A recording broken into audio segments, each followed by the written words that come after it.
The rumblings of an economic crash are no longer distant thunder over the horizon. They are the ground shaking beneath our feet, with hard data screaming the warning that the globalists and central bankers refuse to admit. RV sales have collapsed. Barbecue prices skyrocket as cattle disappears. Reality is we have too much capacity for processing for the number of cattle we have right now. The packing industry has been running at a loss for at least a year and a half, maybe longer. Bill Pauley from the Quad Cities Chamber of Commerce says in the last 4 years, the number of cattle in the country has declined by around 10%, leading to closures of processing plants like in Joslin. They feel constrained and not able to raise prices because consumers are sensitive to price. Those declines then lead to more issues for cattle farmers like Lyman. It also affects how many we have available to buy, to feed, and by extension, how many are available for the packing industry to utilize as well. American Express is slashing credit limits even for customers with perfect scores and zero balance. And even strippers aren't making any money. Clear signs the consumer economy is imploding from the bottom up. The market's to a church with a casino attached. And people can move between the church and casino. And I would say there are more people in the church and more people in the casino. But the casino's gotten very attractive to people. You know, if you're buying one-day options or selling them, I mean, that is, that's not investing. It's not speculating. It's gambling, just totally. The Bank of Japan has already war-gamed the nightmare scenario of the dollar losing its reserve status as creditors lose trust. This isn't some random market correction. It's the deliberate unraveling of the old system so the new one can be forced down our throats. 6G surveillance system will not only be able to see you through walls, I mean, literally, they'll be able to see movement signatures through walls because the 6G infrastructure will be so dense. There's so many relay stations with the 6G that they'll have an active surveillance grid where, like, literally real time seeing where every single individual is, particularly in major cities. That your country is falling, India is taking over, and I'm going to stop that. I'm going to stop. Do your best. I'm going to stop the invasion from a bunch of. I'm going to become a debater. I'm going to take his job. I'm going to debate. It's going to be great. What follows that crash will be far worse than empty shelves or worthless dollars. Out of the ashes will rise the global credit prison, a digital gulag modeled directly on China's social credit nightmare. And the elites have been training for it in plain sight. For example, invite-only classes at Stanford, attended by the likes of Bill Gates' daughter, have focused on controlling society and ruling the world. See, even the media doesn't get what this really is. It's not a class. It's a local command ship, just like the Chinese have their Confucian societies in the U.S. Bill Gates' daughter, the Communist Chinese, Bill Gates' daughter reportedly took secret Stanford class on how to rule the world. So she's Dick Dastardly, and old Gates is literally the equivalent of a modern Hitler. And so we've fixed it right here for you. Every purchase, every post, every opinion, step out of line, question the narrative. We are not a nation of Muslims. We are a nation of Christians. We are one nation under God, indivisible, the God of the Bible, the God of the Lord Jesus Christ. Refuse the jab, listen to the wrong music, and your score plummets. It's cool to get on the computer, but don't let the computer get on you. It's cool. It's cool to use the computer. Don't let the computer use you. You all saw The Matrix.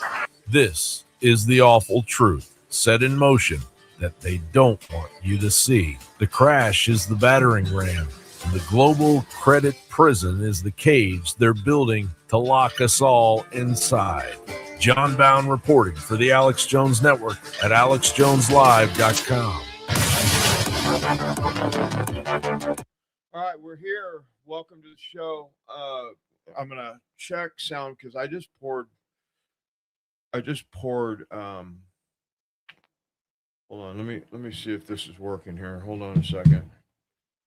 Stand by. I'm here, but stand by. Let me just check this because I just spilt water on my soundboard, so I want to make sure you can hear me. So yep, we're good. Okay, so it was a little staticky there for a second, so I flipped my board over. I was due for a new board anyway, so hey, what the hell? Welcome to the show. Thank you for being here. It is August 21st, 2026, and I definitely got a hell of a show for you tonight. As we're being crashed in on by my son. It's his birthday, so we just did cake. So he's all spun up, wound out.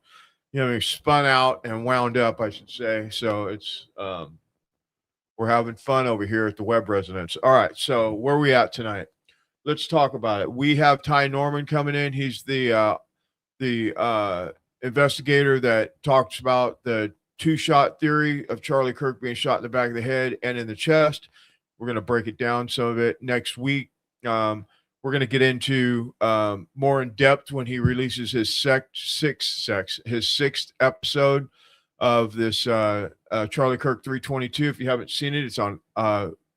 It is at We Are Not Going to Mars, or We Are Not GTM, Not Going to Mars on YouTube. He's also on X. He posts a lot of stuff there also. And we're going to bring him in a minute. He will be with us in just a minute. I wanted to talk about what's going on with Bill Gates and Bill Gates' daughter. And we know that they've been at this for a very, very long time doing this thing where they want to, take us out, take us down, completely crush us, poison our water, poison us with vaccines, kill our children, and worse, through all the different things that they can do to completely just devastate us. We know that.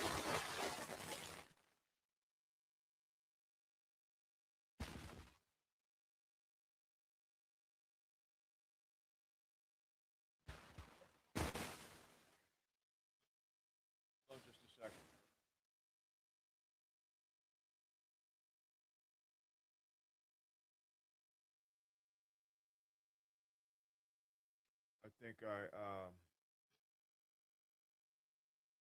will be buying any soundboard after this one. Check my make sure I'm not staticky because that would suck. Hold on just. All right, can you hear me? Do I sound okay to you? Uh, Am I coming in clear? no, you're actually going in and out a little bit. How about that? Yeah, that's better. Go ahead and talk. Say something the whole sentence. Is that good? We're good now? Yeah, you sound good to me. You hear any feedback or anything on your end from me? No, you're good. Let me bring you in here. I was just talking about we're talking about Bill Gates here for just a second. I played a clip and I spilled water on my soundboard just before we went live. So I think I have it isolated. So it's perfect. It's just what we need. I need a new soundboard. So it's old. It's 6 years old. I'm probably due for a new one. Anyway, let me bring you in, Ty. Let me get you in here. Hi, Ty. Yep, there you are. All right. How you doing? How's it going, John? All right, man. It's good to finally be here, man. It took me feel like a couple decades to get on your show, but it took me a while to get here, and I really appreciate you having me on. Oh, absolutely. I appreciate you being here. Let's just start off with a little bit about who you are, and so that the audience can kind of get a grasp of, you're not just some dude that I met at the bus stop, you know what I mean, or whatever. So, kind of like, where you come regular, from. Normal guy. Yeah.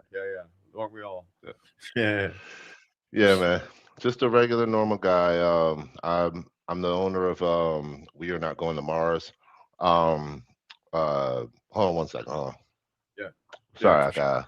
got a piece of hair in my mouth from my beard. I'm the owner of We Are Not Going to Mars. I'm a normal guy. I'm a, just down to earth, regular guy. I don't do a lot. I don't have a lot. I'm just just a regular guy. Military veteran. Served underneath General Abrams. I was an information systems analyst, 74 Bravo, back when it was a 74 Bravo. I've done a lot, seen a lot, but I choose, like we kind of talked beforehand. Me and you kind of resonate in the fact that we kind of choose that path that's in the middle as far as not selling out to sides, political sides and stuff. So I don't. You can't call me a Democrat. You can't call me a Republican. Um, espouse more conservative values than not, because of my Protestant kind of Christian faith. So to me, that's important. And other than that, like I've created a few things over my lifetime, and I guess the reason why we're talking is going to be about Charlie Kirk, and Yeah. as far as the investigation going on there, and just the drama, the mess, and I put out Charlie Kirk Operation 322 back in September 2025. I think it was the third week of September. Put it out on TikTok initially, and TikTok banned me right away. And probably was up there for maybe about a week. And a few days later, I got contacted, and somebody on X uh, wanted to kind of bring me in, and it was actually Project Constitution on X. He wanted to kind of bring me in and kind of show off my work, and so we did a couple interviews over there, and learning how to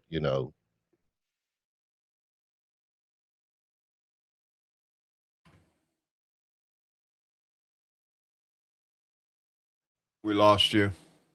Oh, there you go. You There you there? go. Me? Is that me or you? Okay, go ahead. You're good. I don't know. Shouldn't be me. I don't Okay. really have All too right. many internet problems. Um, so met with Project Constitution over there, and things went well till it didn't. He recently blocked me. I have no idea why. I do, but I guess it's because I just won't let go of this two-shot thing. Um, so fast forward into now to today. I'll be dropping part 6 coming out here soon. I've been saying that for like the last 3 months, I know. But every time I get ready to put this information out, something new happens. And they're just not letting me put it out because I can't stop adding the new stuff. So when everybody sees part 6 coming up here shortly, I think me and you are going to do another and so it'll be out before our show next Saturday. Yeah.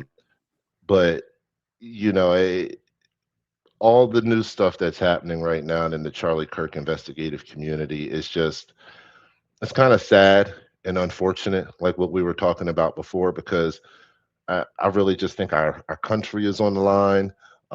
We have a lot riding on the line right now, and it seems like a lot of people just aren't um, keen to getting down to the root of exactly how Charlie Kirk was assassinated. I'm talking frame by frame, not garbage frames and trying to spin narratives and all of that. Like a true, honest, open discussion of exactly everything we've seen with his T-shirt, everything that we've seen with the entry and exit holes in his body, the things that I've discovered. Um, and nothing dealing with Tyler Robinson. So that's kind of where I am today. And as we were talking before, before the show and a little bit earlier, it's my first time meeting you today, and kudos to this great show that you have here. Uh, but my mission is simple. I am not looking for fame. I'm not looking for money. I'm not looking for fortune or anything like that. I'm a praying man, and I like justice. It doesn't matter who the justice is for. It doesn't matter what color political T-shirt they're wearing. So to me, I just like justice. And if American citizen was done wrong, no matter who did him that wrong, there should be justice served for that. Yep. And when we look at it, we see that there's no way that this kind of wrong could have been done to Charlie Kirk with an infrared beam in the back of his head, the back right portion of his head right here. That's why it exited out of his neck. There's no way that this could have happened by the hands of Tyler Robinson. It is just simply impossible. The complete trial is a show. Absolutely. It's all a show. Once you understand the frame by frame analysis of what's going on, there's no other way to look at it. We are being lied to by literally everybody. And for me to have been sitting on this kind of evidence and the evidence continues piling and piling. If I was wrong, I would have been debunked by now. If I was wrong about both shots, I just would have absolutely been debunked. Not only would I have been debunked by now,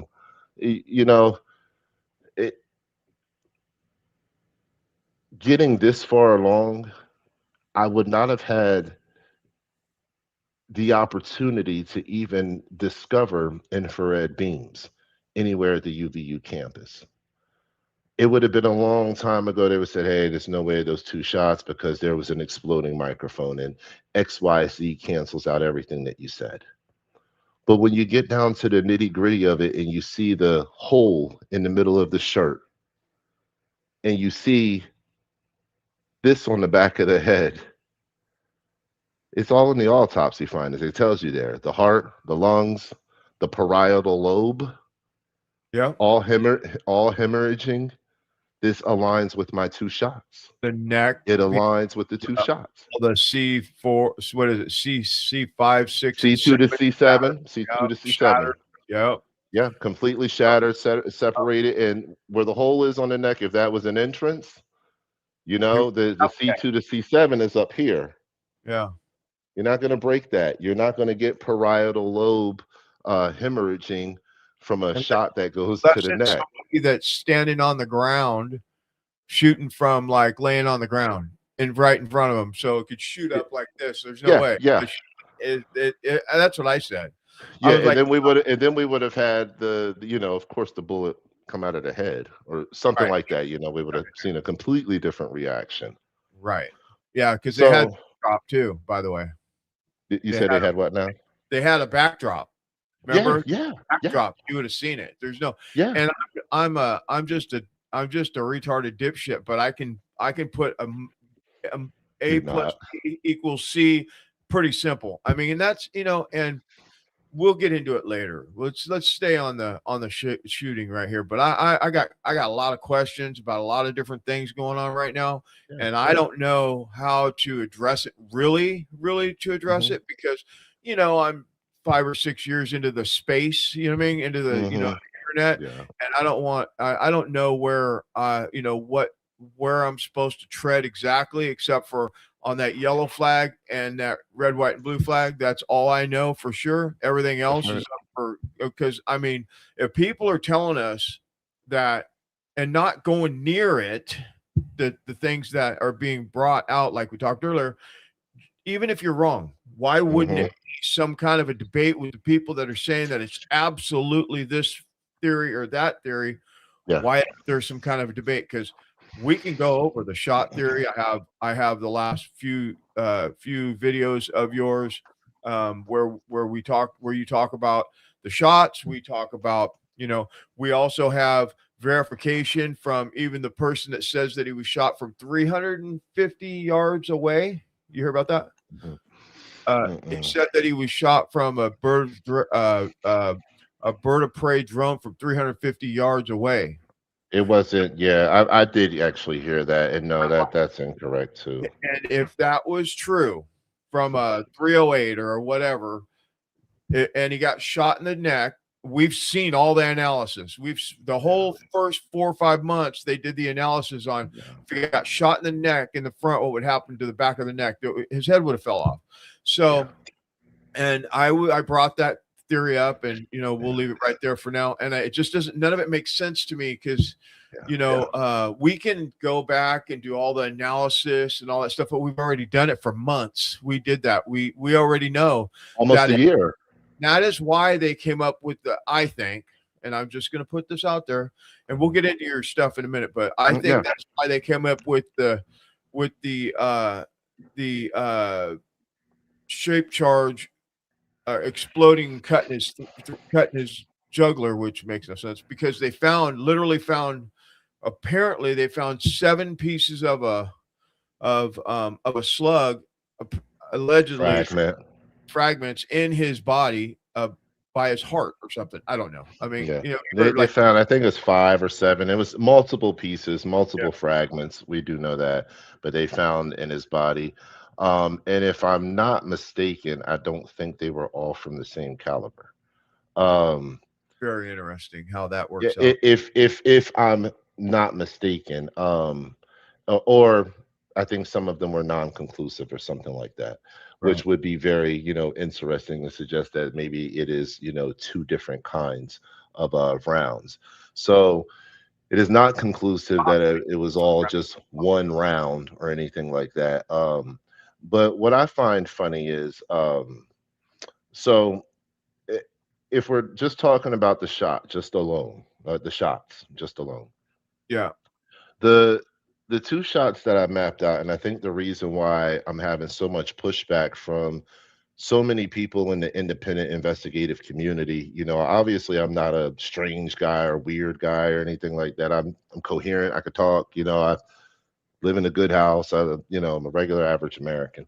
And like I said, I'm a veteran. If Uncle Sam trusted me to have a security clearance and work in the spaces that I've worked in, I probably have something going on for me. Sure. So from what I can see in the investigative journalism community right now is we had mainstream media that got infiltrated, but now it seems like we're having independent media that's also being infiltrated.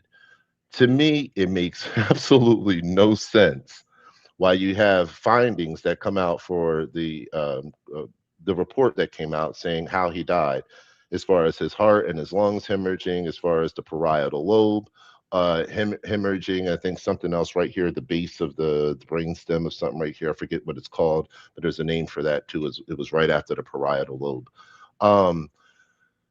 So you have all of these things and they line up.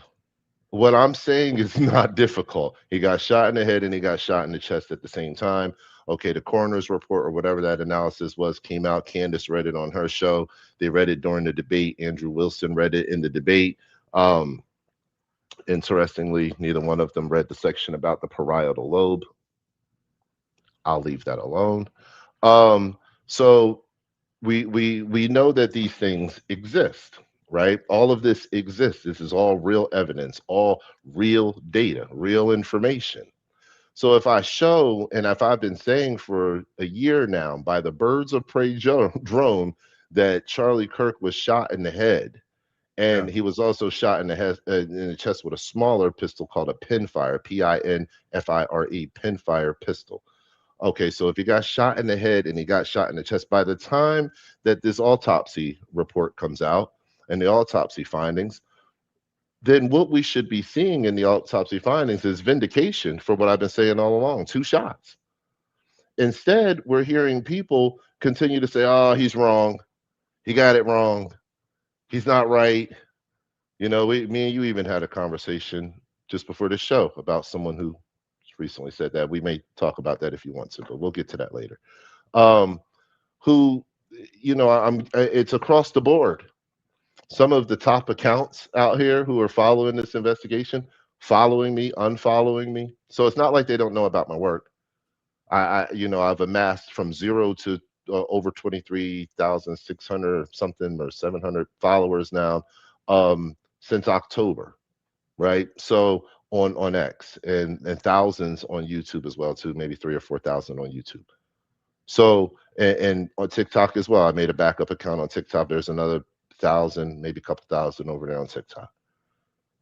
Everywhere I put out data, everywhere I put out information, the videos do extremely well. I've had several viral videos on X, a lot of them, to be honest. Out of 10, almost 10,000 posts now, and I've had a lot. There's no way that these people have not seen my work. Right. I know that they've seen it. I've had people come to me and tell me I'm close to such and such. We shot the message. Nah, they told me they're not really. Some of the biggest names that you just wouldn't believe. And it is not that I've gotten everything back from it's too long, it's too complicated, I don't understand it. All of it.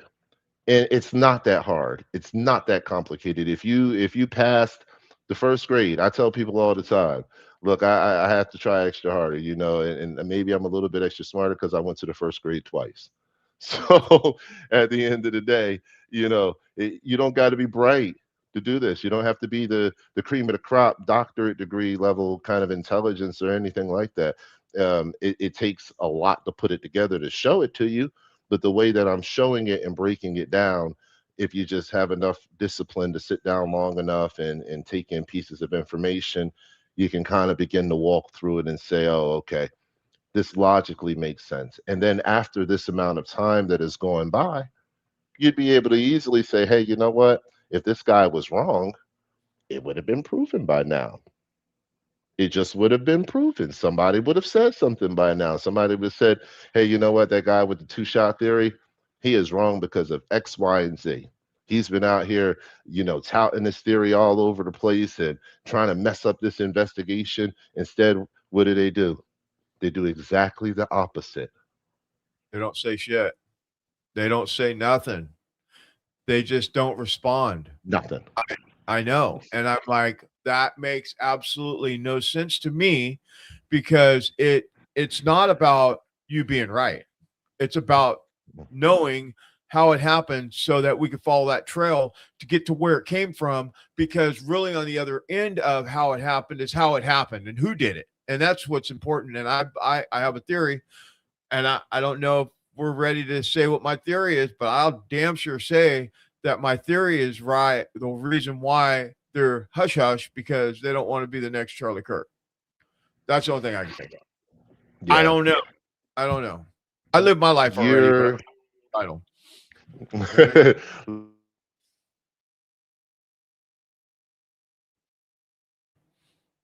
We lost you again. That sixth part.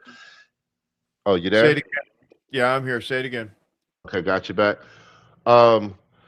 So did a 5-part, 8-hour series. Charlie Kirk, Operation 322, about to put out the 6th part. And I pray with the audience throughout that series. I talk to the audience, let them know to always keep Christ first. You don't got to be perfect. You're going to mess a lot of stuff up in this life. But I'm checking there, buddy? Yeah, I'm here. I'm checking my signal right now because you keep dropping. So let me just see what's going on. Yeah, let me see too. I normally don't have problems here. I got a pretty good internet.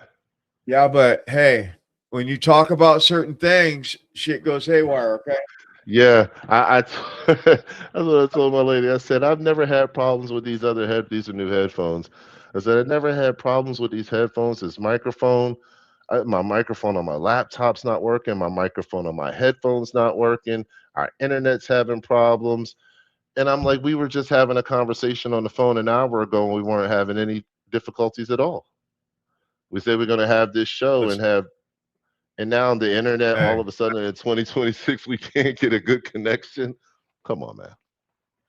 I got I got 60 55 megs on download and my upload speed 60. Yeah, so that ain't it. It's just that we just have to deal with it. We'll just deal with it because it ain't us. It ain't us. It's just how it goes. And listen, and that's my point exactly about this whole thing. Even though we might not be, 20 million subscribers and all that stuff that these people have, they don't want anybody talking about this stuff. They just don't want the truth to be told. And that is so sad that we would think that you would think that. And I was listening to I was listening to some of the J6ers today. They were having a conversation about like what happened. And yesterday they had this chick on there that was going to prison for 3.5 years because she stepped up and said that her son is not a girl, and fought the court system and the school system about, in Trump's administration, to make sure that her son doesn't cut his dick off. And so she's going to prison on Monday for 3.5 years. And they're like, it's For in the what, like Trump. child abuse or something? Is that what they're trying to say it is? They're saying that she crossed state lines with her alleged. It's her kid. It's her kid that was in foster care because they yanked her kid, put her in jail. She has a bunch of kids. It's just crazy, dude. I'll send you some links from it. It was wild. Anyway, point being is, what's going on right now isn't what we signed up for. We didn't. None of us. I voted for Trump 3 times. I did not sign up for this shit. I signed up for our freedoms back, to get rid of all the corruption, to get rid of the people telling us how what we can do and when we can do it and how we can do it, and internet freedom and all this stuff. Freedom like we had in the 70s. When our brothers and sisters used to go down to our hate Ashbury and down to the park in San Francisco and smoke weed, take acid, and talk about right? What happened? Yeah. And the internet, is it the internet causing it? I mean, what happened here? Like we're burning down right now. You know what I mean? It is the internet that is causing a lot of it. And it's so without taking people too far into conspiracy land, and also I do want to close out by saying one other thing about the shots to Charlie. I want to play some video. You want to narrate a little bit of it, or you want to wait? I do, but Okay. Let me say this one part. What I started to realize is that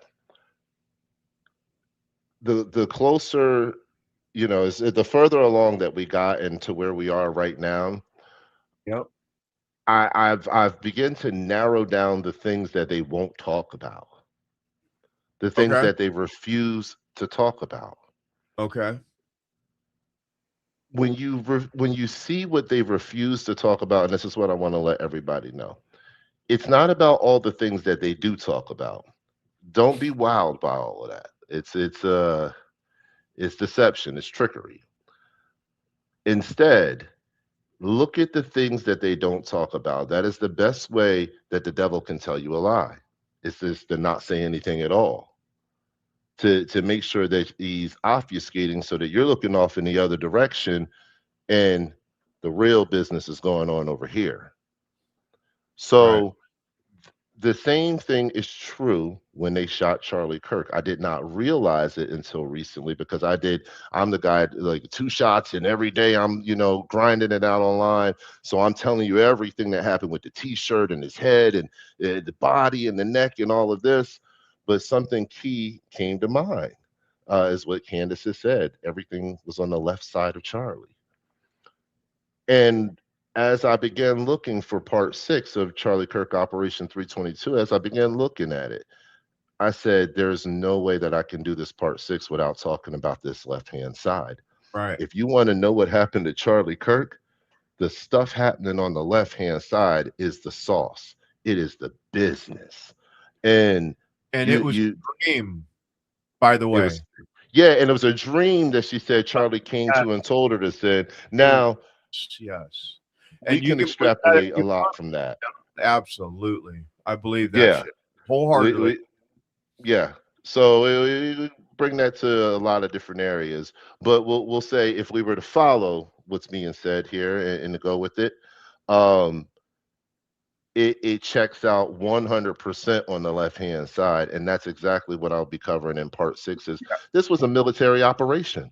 Absolutely. There's no way that you can get around it when you actually see the simultaneous hat movements, and you see 4 security guards turning and looking at one person at the same time, and all of these things are happening in concert. When you see a photographer on the left-hand side watching Rick Cutler with with just peering through him, and he's looking up in the air and he's looking back down at Rick Cutler, looking up, looking back down at Rick Cutler. Looks like somebody saying something to him from behind. And then is the second that he's supposed to take the shot, the photographer, it starts zooming in and gets a photo of Rick Cutler. It's things like this that lets us know that there's collusion going on. I have a saying: a coincidence plus another coincidence is not just another coincidence. So I just wanted to get that last part out about the shot. Is there's no way that these people do not know, and I'm disappointed at the people at the top of this independent media investigative pyramid, whatever you want to call it.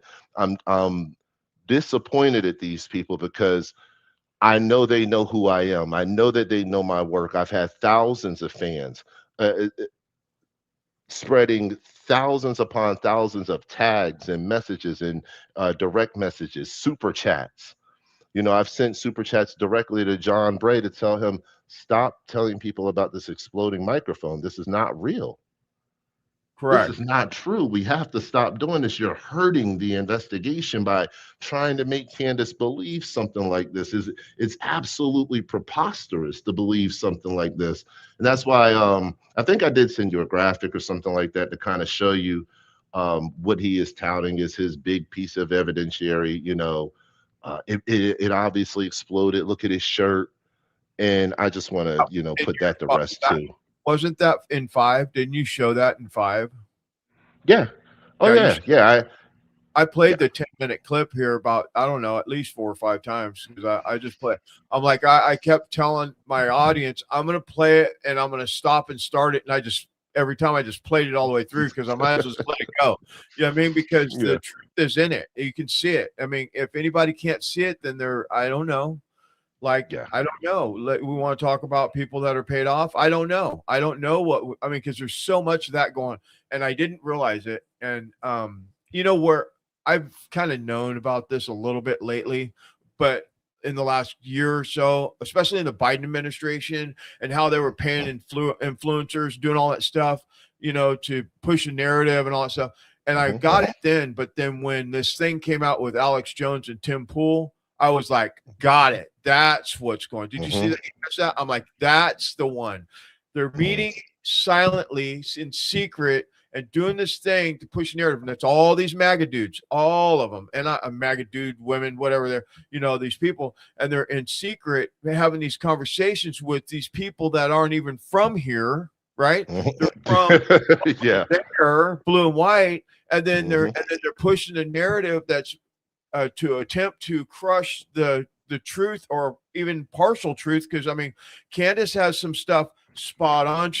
But I think she's got some stuff a little mixed up because she's not willing. Exploding microphone. You know what I mean? I believe that you're right. Because there was the fragments in the SUV. I believe that if it would have exploded on the stage, it would have exploded on the stage. If it would and then when they would have drug him to a SUV, there would have been some fragments, not 1,000 fragments. It wouldn't have been like that. You know what I mean? It's just it's common sense. And to add to what you just said too, which is a very good point. Wouldn't have been as many fragments. Right. I like to tell people it's the dead giveaway that the device didn't explode on the stage and that it very likely detonated in the vehicle was the localization of shards in the seat. Correct. If the device was to fall on the floor and they were to, let's just say step on it or say, oh, Candace is crazy or, Ty is crazy from We Are Not Going to Mars. All these people are just crazy. And obviously this thing, was just stepped on the floor. And this is the explainable, way that this happened. Okay, they would be able to get that off, but the problem is the localization of shards in the seat spot. That if there's that many shards that are in the seat, whatever the incident or event is that made it turn into shards above the seat, caused it to fall in the seat before it was spread about on the floor. So We have to figure out things like that in our mind when we're talking about, this, and that's scientifically coherent. That Right. makes sense. That makes more sense than anything that John Bray has given us in this exploding microphone theory. This hypothetical. None of it makes sense. Anything that's on your chest, and if it blows up, I've heard him say about a computer chip coming out or a piece of the control board coming out of the neck, which would, if it's coming out of the neck, that would suggest that it had entry into the body to come out of the neck. But I've heard it's blown across the body and went and hit the neck and went, but if it did that, based on your own neck, look at your own neck. This is where the hole was on the neck. Right. If that is the case, right here on the neck, and something blows up here, let's just keep it easy. Like, I'll use a hairbrush. Something blows up right here, okay? It's not going to go in the neck that way. Right. That makes no sense. And then if it blows up, it's going to keep going in the direction of the explosion. It's going to rip through the neck and come out over here. Right.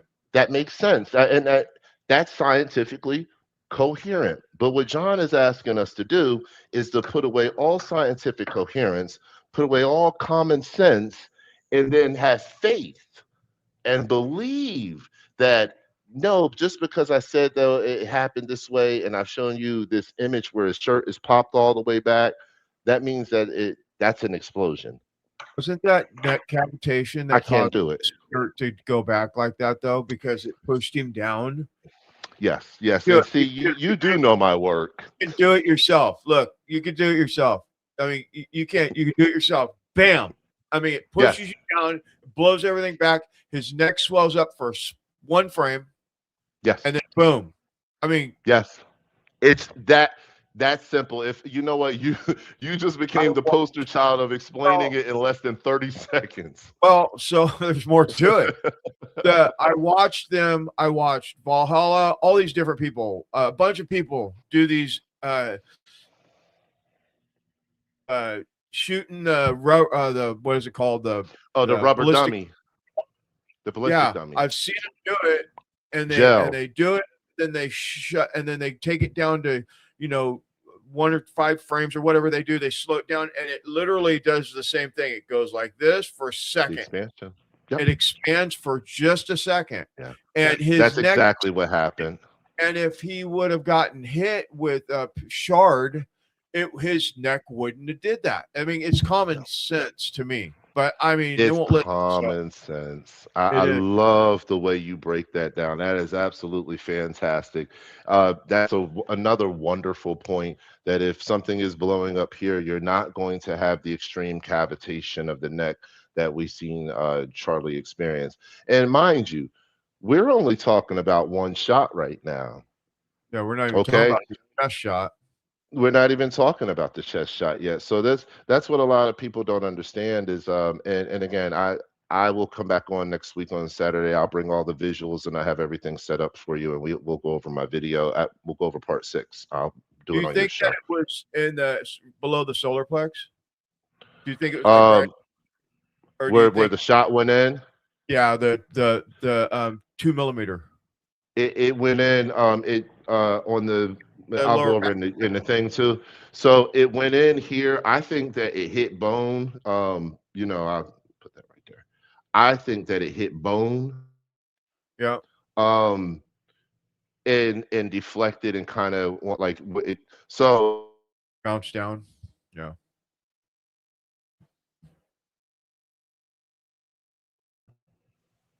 Okay, you're back. I'm back. Yeah. I Okay, got good. full screen too. I don't know. They don't want us to talk.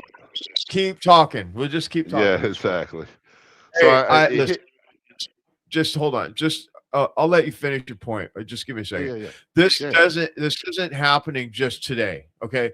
I'll be literally having a conversation about, I don't know, something like when we were talking about the alien all that stuff, when we were talking about all those missing scientists and stuff.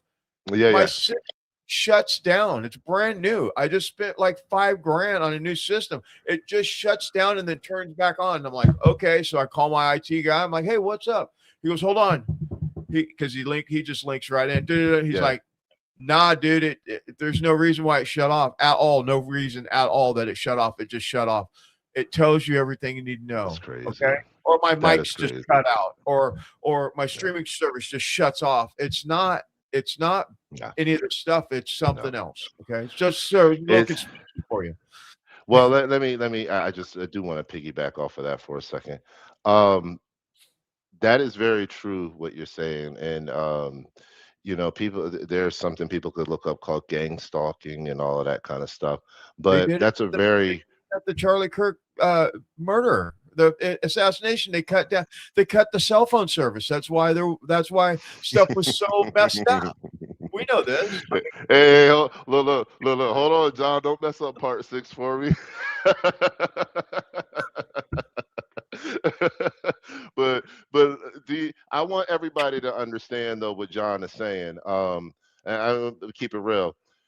If he did, he told you at the beginning, he's not like a professor of, scientific ballistic, gun guy of the year. It doesn't have to be about that. It's just literally common sense and taking the factual information that happened and saying, okay, now what are the possibilities? If this happened, then this happened, then this happened. It's a process of elimination. It's not that much, more difficult to understand. People who think that, there's a lot of people that give me a lot of praise for the theory, and I appreciate all the support, all the love and all that. I appreciate it. But I tell everybody the same thing. I'm not special. I refuse to believe that I'm so special that I took my Samsung Galaxy phone and turned it into negative lighting and was able to see the infrared beam reflection moving on the back of Charlie Kirk's head and then him getting shot. I'm not special to figure that out. It just means that the mass psychosis is working so well that nobody else sat down to figure it out. It took me months to figure it out too. I get it. But still, that is not a special thing. And if I can do that with a Galaxy cell phone and have the biggest piece of evidence for the Charlie Kirk assassination on the internet today, there's no one that can dispute that an infrared beam on the back of the head is not the biggest piece of evidence. If I see cell phone, you can't tell me that the FBI does not have this information. Right. You can't tell me does not have this information. It's impossible. It is impossible. There's no way in the world. And as you've experienced, just recently, as you were telling me, and as I've experienced, every time I'm reaching out to these larger, bigger accounts, look at this. I have a laundry list now, a whole laundry list. I'm not joking, of all the evidence that I've contributed to this case. Yeah.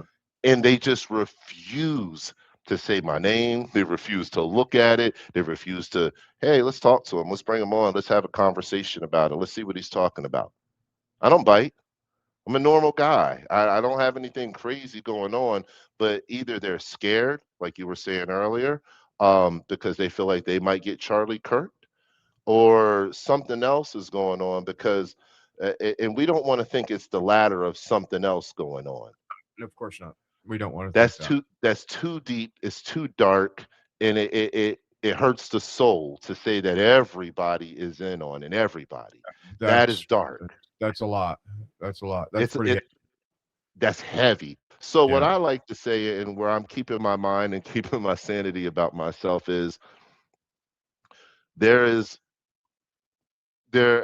at the top of the organizational structure, of course, we know that is the blue and white country, and our country working in collusion. We know that at the top.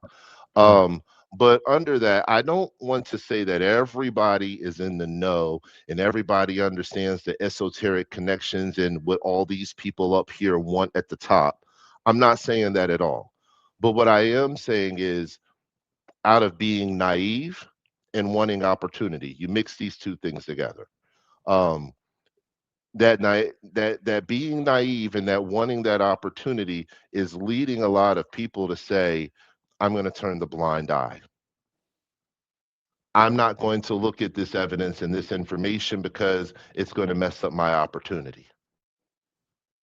I'm right now, and I might be getting access to something, or I might be getting access to government contracts. I might be getting access to additional money. I might be getting access to the money or funding from my organization, a big old blast, an injection of cash or something that's going to be promised if I do the right thing. This is the danger that I'm saying to everybody. Charlie Kirk had a problem too. He had a conflict of interest, just the way that Erica Kirk has a conflict of interest.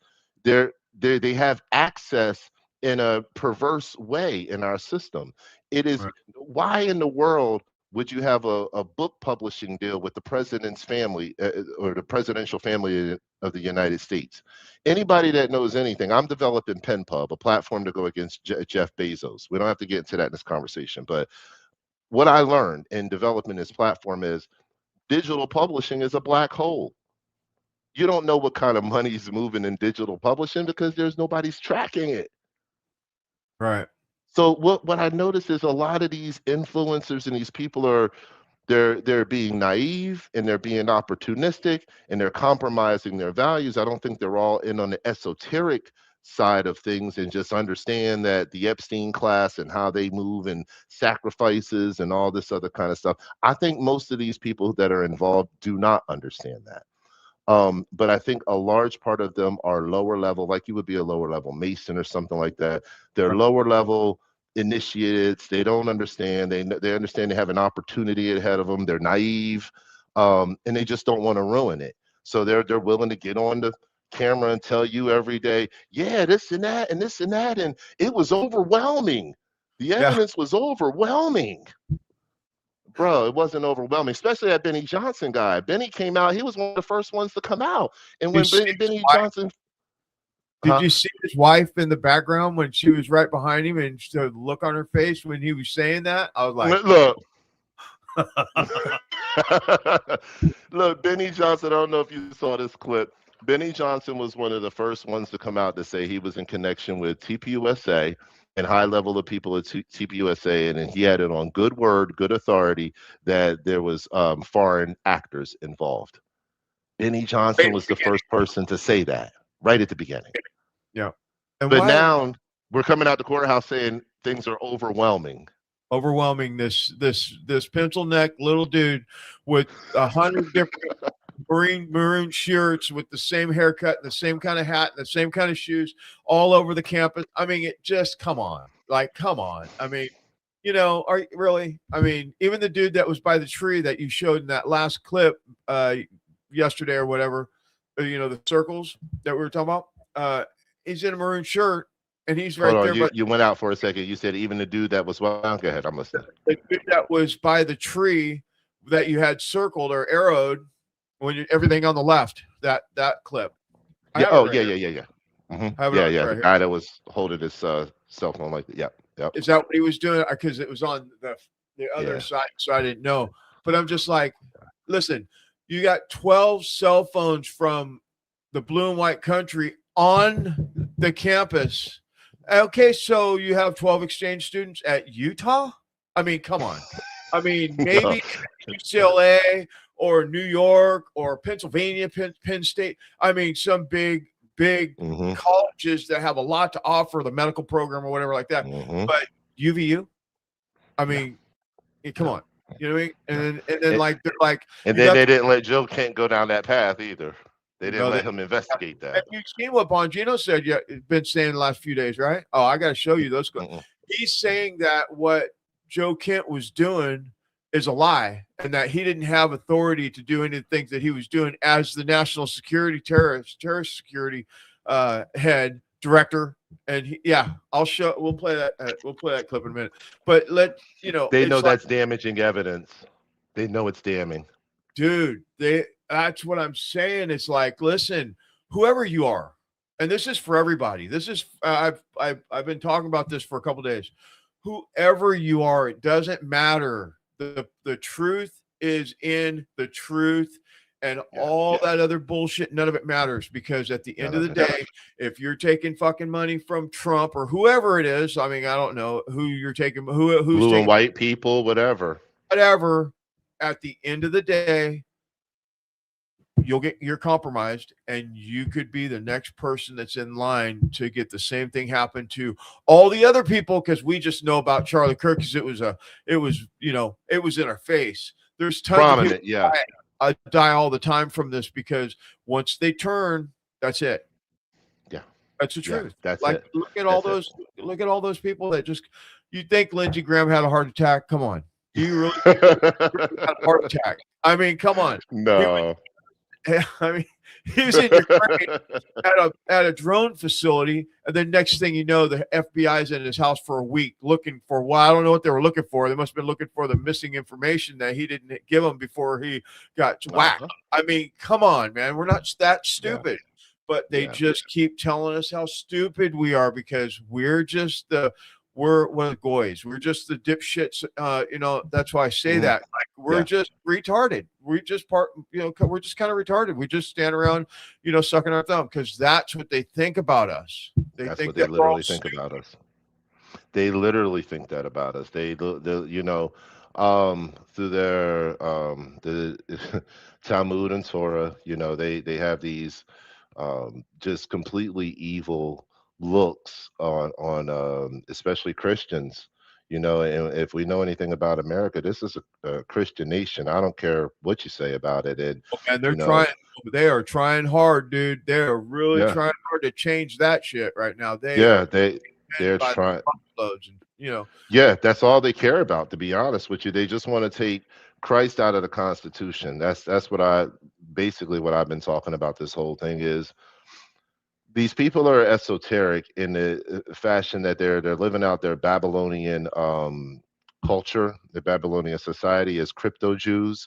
And if you don't know what a crypto Jew is, I've covered that recently too. And basically, it's people who they put on two faces. They can be Catholic priests, they can be Muslims, they can be anything you want them to be. They can even be Protestant pastors that in secret they practice Babylonian form of Judaism, which is also akin to being a Luciferian. So there's a reason why you see this six-pointed star inside of Mason halls all around the world, inside of the little buildings with no windows. Okay, inside of these little secret meetings. They don't have any windows. They don't have windows. Okay. It's they're telling you who they are. They're telling you in so many ways that I talk about in my book Plan about the 3-tier society, middle class, poor, and rich. That's going away.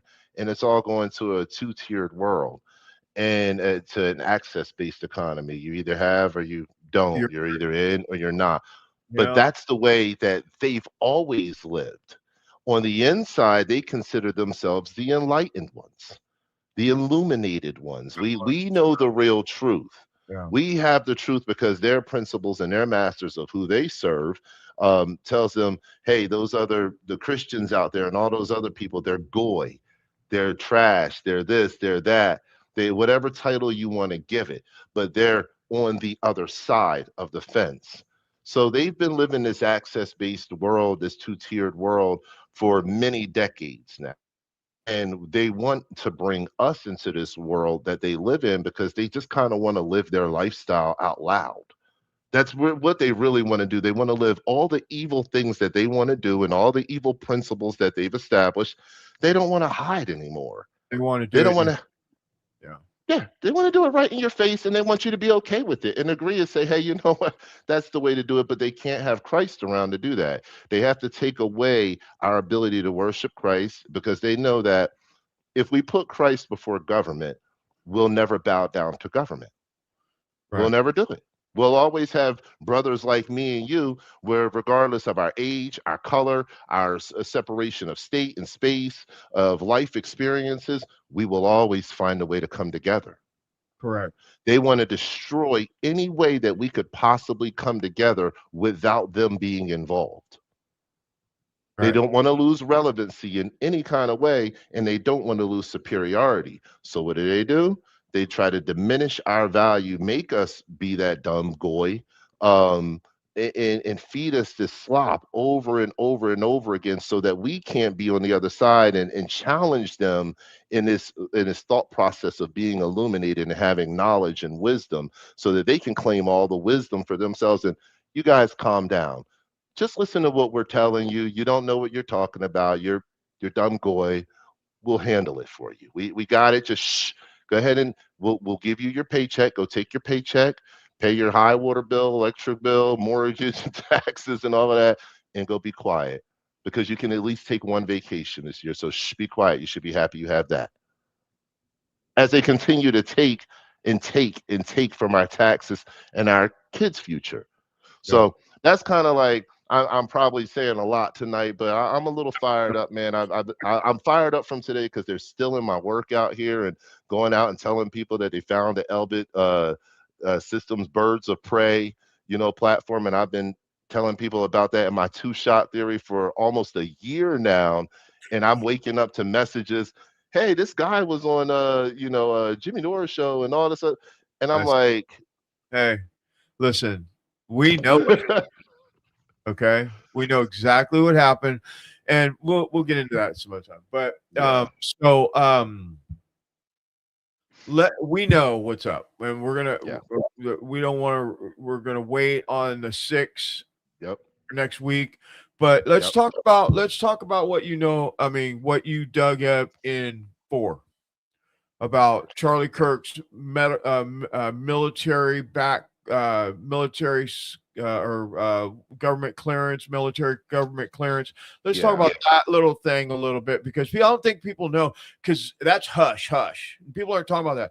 And by the way, because I don't know about it, but also on top of that, they gave the same clearance that he had to Erica. Yeah, that's one of the more hush things about the whole case. And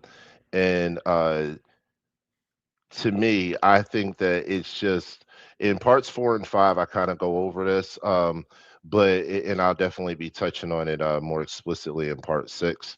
The fact that Charlie Kirk was appointed to his government position, he was on something called the United States Air Force Board of Visitors. Now, there's a whole story there, and I'll talk about a little bit of it now, right? But the United States Air Force Board of Visitors, that position, it's probably, I think, either 6 or 7 people that sit in that position, but they decide on different measures and efforts, and they help out with the Air Force Academy stuff and stuff, things like that. So it doesn't seem nefarious at first when you look at it. You say, okay, well, just helping out with the Air Force, the Academy, maybe the cadets, something like that, and training and just doing things for them. But then when you really sit down and pay attention to the fact that no, actually they need security clearances to talk about some of the things they're going to talk about. Okay, well, still not that nefarious, but okay, interesting, interesting. But then you break it down to the point where Charlie had one meeting on August 7th, I want to say, 2025, like 30 something days, just before he passed, the beginning of August. And that one meeting, he took a picture. It's on the USAF BOV website. And I posted that picture on my X profile since then and talked about it. He met up with the guys from that were also appointed. I don't know how many presidential appointments there are, maybe a couple. But there's other people who get to appoint to this board as well, too, right? Not just the president. So he met up with the guys, and they talked, and they had their meeting and discussed whatever they discussed. Charlie was killed a month later. Right after coming back from South Korea, where he was talking to the kid's son that got arrested when he came back for election fraud or some bullshit that they made up on him, and he's in prison. Right? That whole thing. But anyway, go ahead. So they got to Charlie. They took him out. And not very long after, a couple months, few months after that, Donald Trump decides to appoint Erica Kirk to the same seat that Charlie Kirk was in for the USAFBOV. And this may seem like, oh, just a nostalgic kind of, just uh, a nod to, hey, I see what you're going through. Let me just help out. I would caution anybody who would think like that. I would really caution you, because when you, again, we have to be, we have to be aware of all of the data, all of the connections, right? If Charlie Kirk passes away and his wife now takes over Turning Point USA, the organization. Just a sparkler mom. Yeah, exactly. It takes over. Straight face. I just good. Anyway, go ahead. Yeah, that's good. She takes over Turning Point USA. She takes over Turning Point PAC, okay, the Political Action Committee, which is super important. She takes over, of course, all of his social accounts. So now she has his reach. She takes over his book deal. The book deal is tied in with the Trump family. So, like I said, you get these digital publishing fees. Nobody knows what you're being paid for or how much. There's no way. There's no governing body for digital publishing fees to govern those transactions.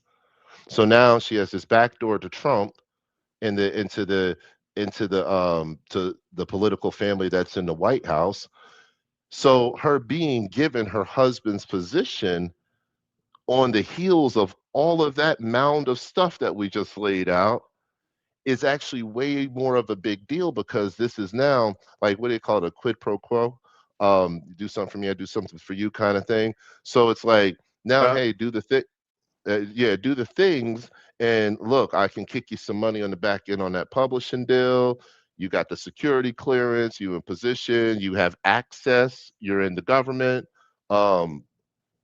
Excuse me. To me, that's wild. It's absolutely wild that one female who's a sparkler mom with all her sparkly pants can, and she's uncouth on top of that. You come out with the sparkly pants and the sneakers and all of this. It's just strange. Hey, Ty, when you get into the backstory on her, dude, it makes complete sense. Her mom and her dad, military industrial complex and the CIA or whatever the hell that was. I read about it, but Mossad, right? Mm-hmm. Okay, yeah. You look at that. I mean, that alone. And then and the whole thing that's going on with the military, the USA BOV, and then you just freeze for a second and take a step back and look at all of this. And you got Turning Point. What did she call it yesterday? She called it the I don't know. She called it the Beavis and Butthead show or some bullshit. I don't know what she called it. She had a good one. Candace was talking about Ding Dong on the took over Charlie Kirk's show. And yeah, these silly guys are doing this thing where they're pinning this kid down and not willing to look at anything else, and on top of that, paying people to complete the narrative and complete the wheel, the rat wheel, just keep turning it to push the same narrative to all the people that will take it. And that's weak-minded MAGA people that are Trump can't do nothing wrong, everybody's white coat, they just everything he does. I get these messages all the time. And I'm just like, God, you guys are fucking idiots. And I get it that, like the boomers and stuff, they watch Fox News, so they don't get information. They're not on the internet because they don't even know how to turn on the computer. I get it. I totally understand that. But the other part of it is when you step back, and this is what I did. I stepped back and I started looking around, and it happened way before this for me, because you got the Bongino that went into the FBI and he did his 192 days and then came out so he could run interference for the White House, because that's what he's doing, by the way. He's running interference. That's his job now. He's probably being paid by the government to run interference for the White House because the White House has such a bad name right now. Because Okay, hold on. You said run interference for the White House. I'm sorry, it went out again. I think that Bongino is running interference for the White House because every day he comes out and he attacks somebody else in this movement and talking shit about how they're this and they're that. It's very clear to me that he left the FBI because he, they're all installed. Okay, let's just look. Everybody's installed anyway. It's all a fucking big old show, and they're all installed. And we'll put you over here, and then when your look gets bad, we're gonna pull you out. We're gonna put somebody else in there that's just as stupid, and that'll do exactly what we want them to do. And we'll put you at the North Pole, and we'll bring you back when you're not hot anymore. We'll bring you back so you put you in something else. That's what they do. We watched it. That's exactly what they do. And if you are somebody that's going to go out there and get after it, they cripple you. They won't look what they did to Ed Baker. They crippled him. He was in charge of he was in charge of investigating all the stuff that the previous FBI was doing and all that stuff and all that. What's his name? I'm unfamiliar with that name. Ed Baker. Ed, what the hell is it? Baker. And what was he doing? He was in charge of he was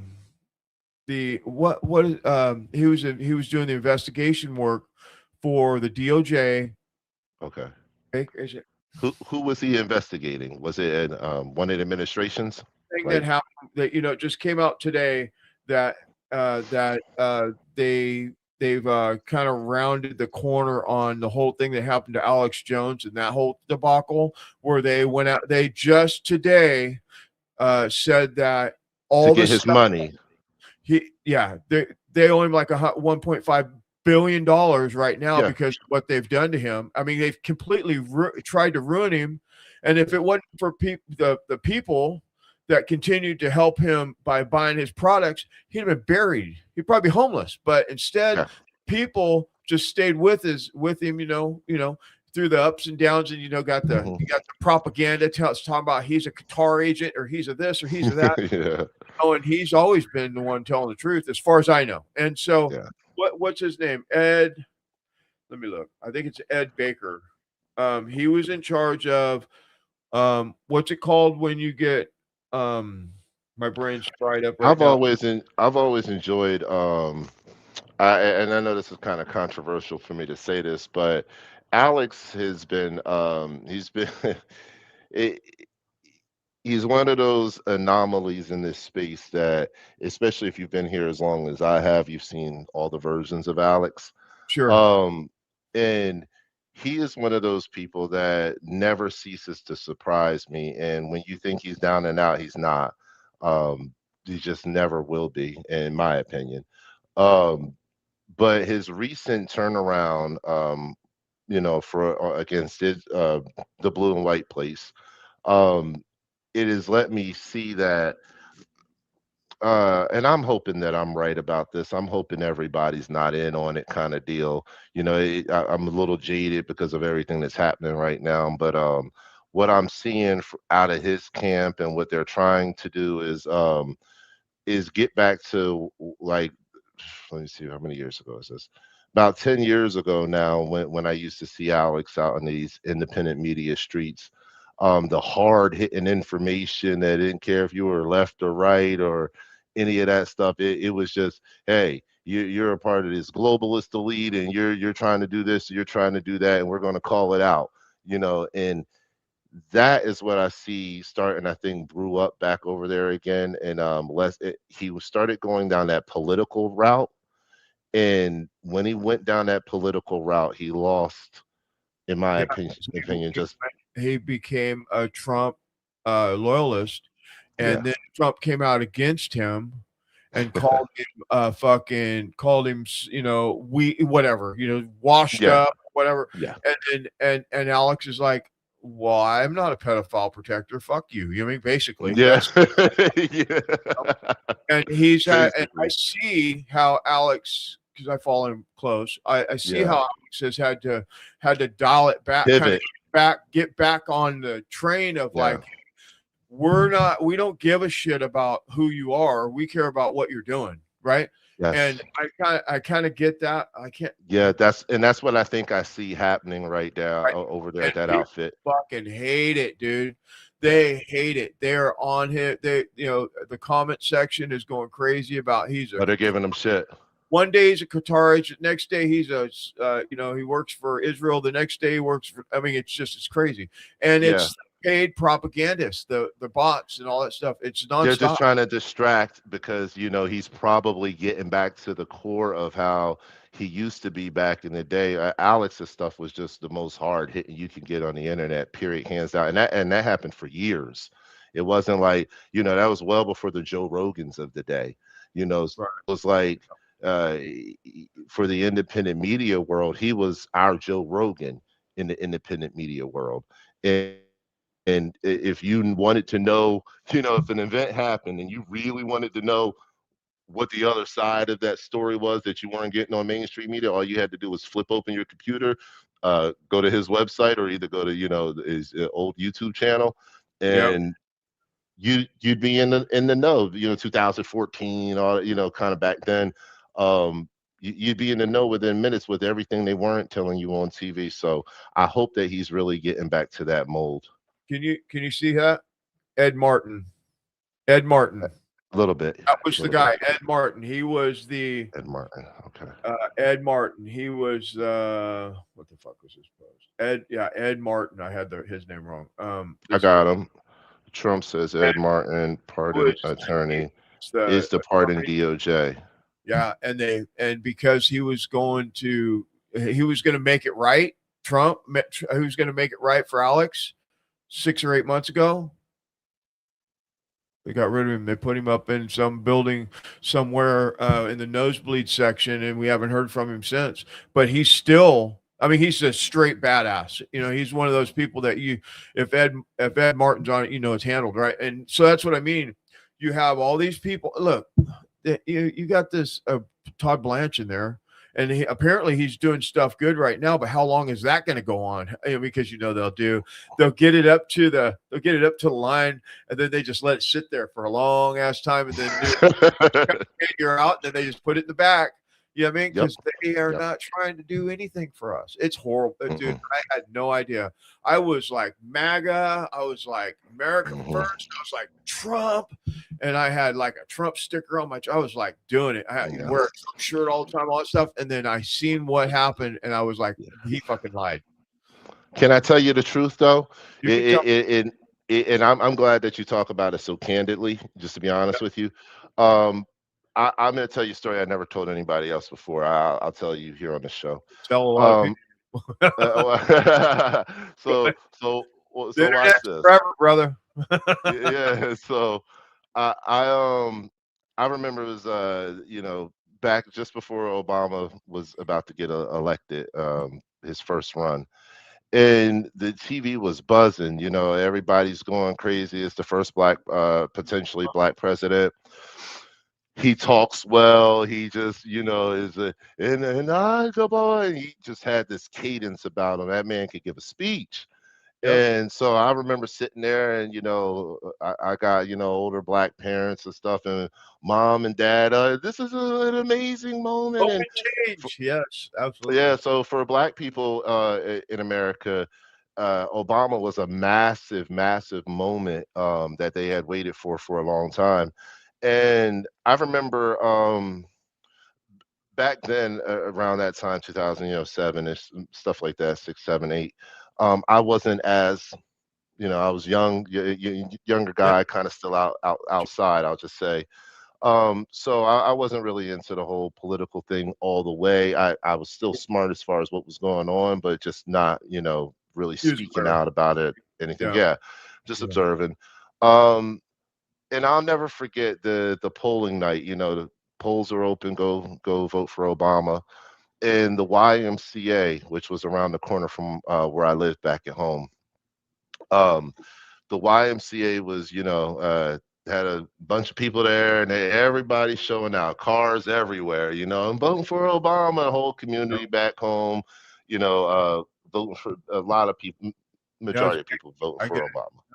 Yeah. So, I get there to the polling booth. I'm like, all right, go ahead. I'm gonna cast my ballot in. The whole family's doing. Everybody's voting. Obama. Get there. I lied to you not, man. I got to the door and I looked, and just something hit me in my spirit, and I was like, I don't know enough. I don't know enough.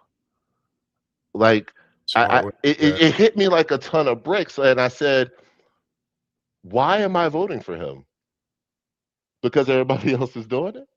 Because he's black, and that's the thing Because he's black, and because I can identify, because I'm supposed to be excited because I can vote for somebody that looks like me. So I said, okay, if I'm being honest with myself, that is why I'm doing it. I'm voting out of the culture of I've been coerced into doing this. I sat there for a second and thought to myself, anything that he said to support what I was going to be able to experience as a black man in America, as far as growing. Sure. And I did not vote for Obama. I sat out there and I thought about it, and I thought about it long and hard. And I sat there for a while. And I decided not to cast my ballot that night. I didn't vote at all. Right. And because I was so tormented inside, I was like, I can't believe all these speeches and tears and all of that, and I've gotten to the polling booth and I can't walk in and go vote for him, because I do take it serious. When you give your validation to somebody in that kind of way, it means that they've convinced you. Yeah, they've put up a convincing enough argument to earn your vote from you. Right.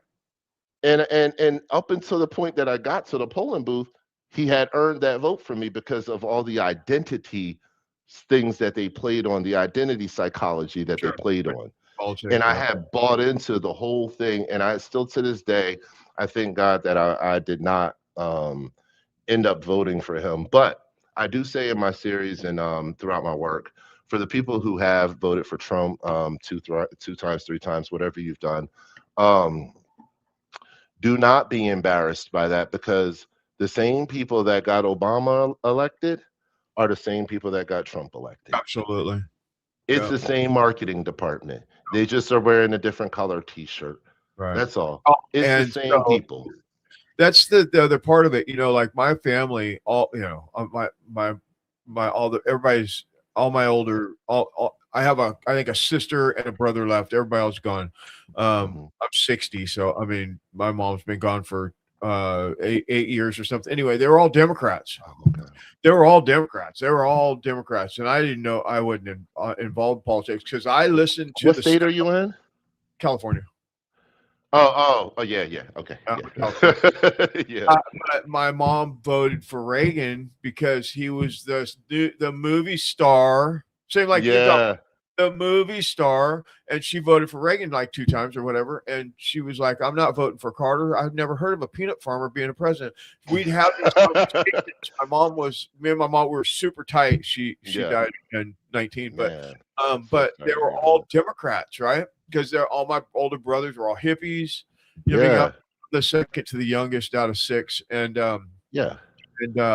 but it's interesting because when you think about politics, or when I think about politics, I thought it changed. I thought that this right here I thought 16, okay. He didn't do everything, but he did get handcuffed right away. They did all the stuff that they did to him early on. Maybe that's why he didn't get the things done that he talked about getting done. And then they stole the election in 20, which they've been stealing elections our whole life, and we don't know it until that very moment we really realized it. the skeptics really realized it, and then in 24, I'm like, this is going to be the one. And they did steal the election from him in 20.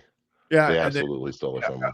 absolutely. I've seen the records. I mean, it's crazy. Anyway, so then in 24, everybody was on it, and I didn't see it. I was duped because if I knew now what I know, because I've been here doing this, and I've been digging into every single thing, right or wrong, in or out, up and down, Butler. I mean, left or right. Left or right, whatever. And I didn't know. And you know what? How's it go? What is it? The truth. Truth comes out in light of exposure. The more I can't remember how it goes. It's I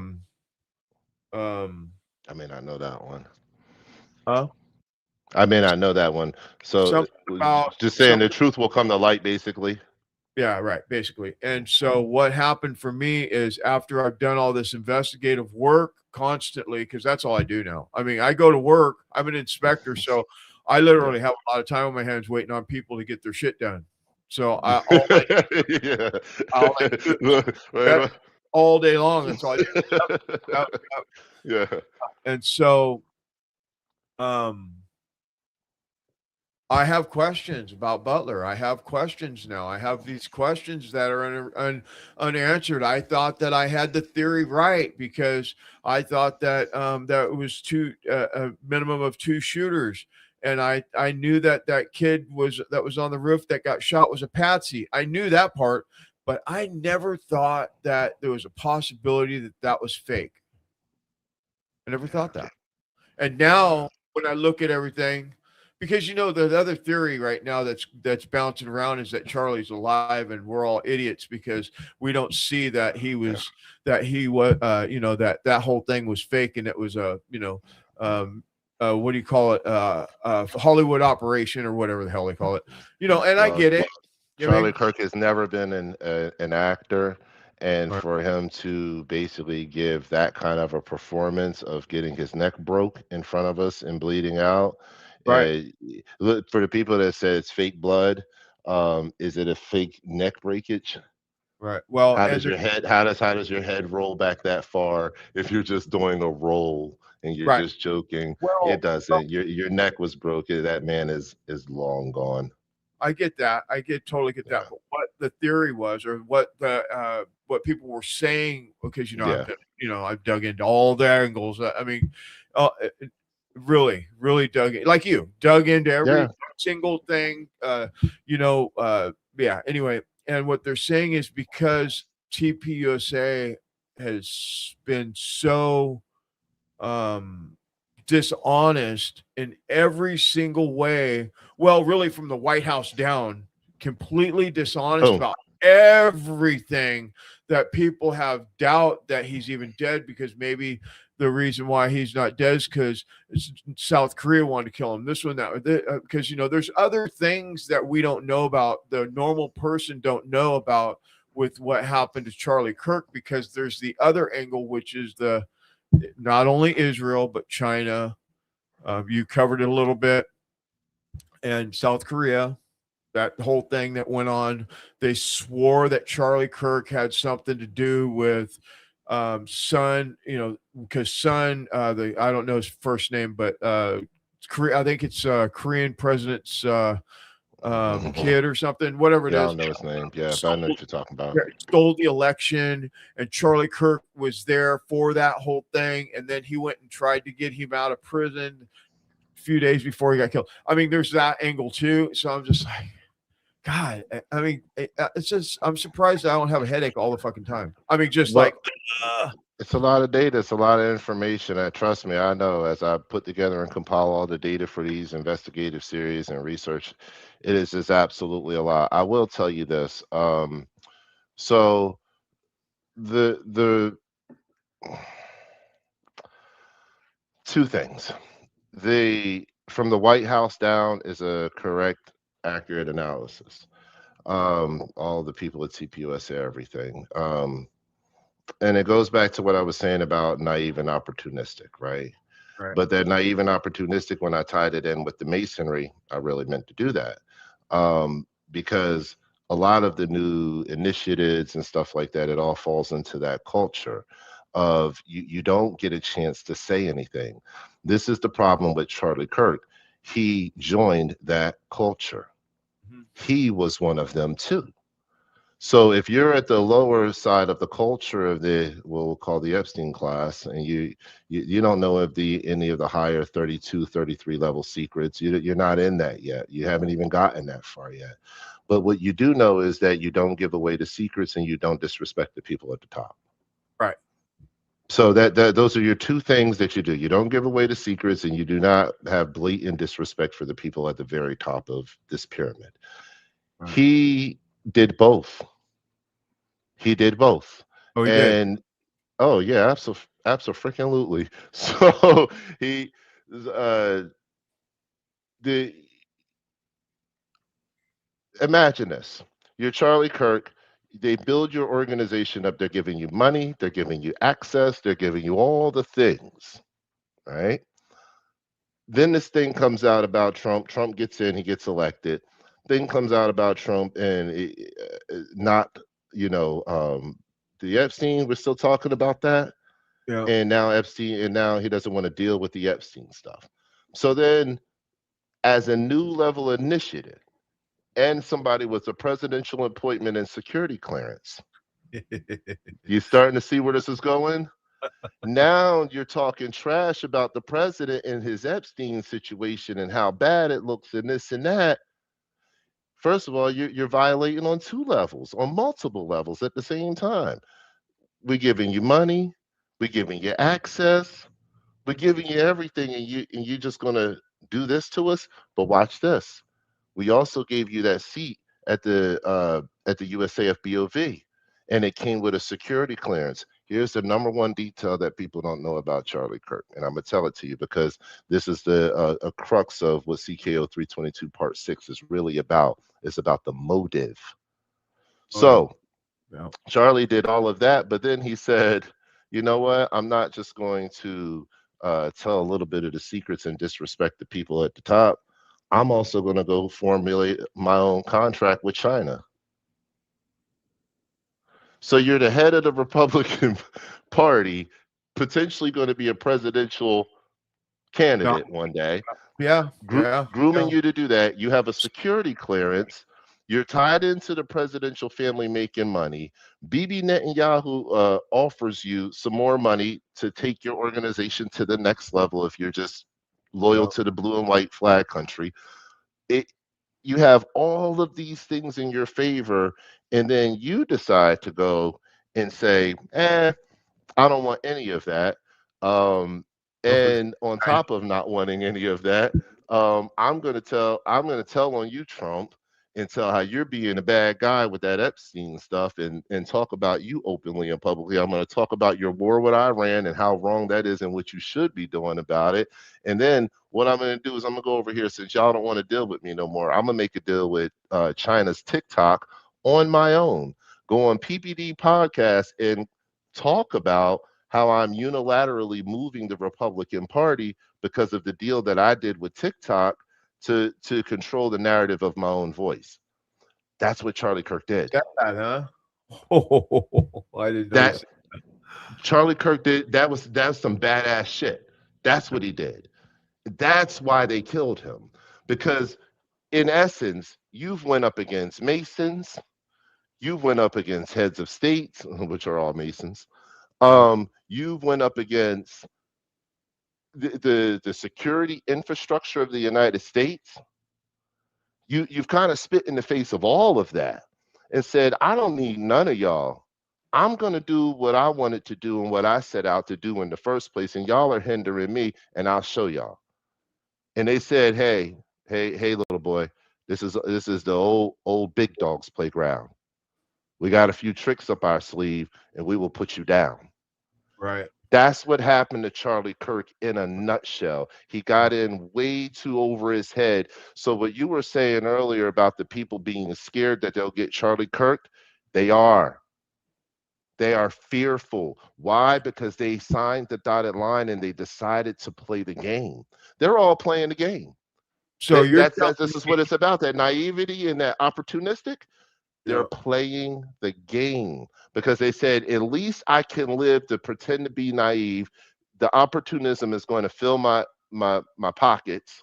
And I'll just act dumb and I don't see anything and I can stay safe that way. People do it in communist countries all around the world. Give me the money. I'm opportunistic. I don't believe in this communism. I wish we had democracy, but I'll take it. You know, just give me the money. I am not here to bother nobody. I'm just doing my job. So it's safe to say now, because I've always heard you know, I'm a skeptic, but I've always heard the thing about Israel, and I've always heard, I know we're supposed to say blue and white because they'll nuke us on YouTube for saying that because they own probably YouTube and Google and all that stuff. But anyway, only if you have a paid platform. I purposely do not keep my YouTube is unpaid. I'm eligible for monetization a long time ago. I will not join the monetization program. That's the first time I'm probably saying it here to everybody. I'm not monetized on YouTube because I don't want to be. What you learn and when you read between the lines is if you accept the money, like what we're talking about right now, they get to take you out.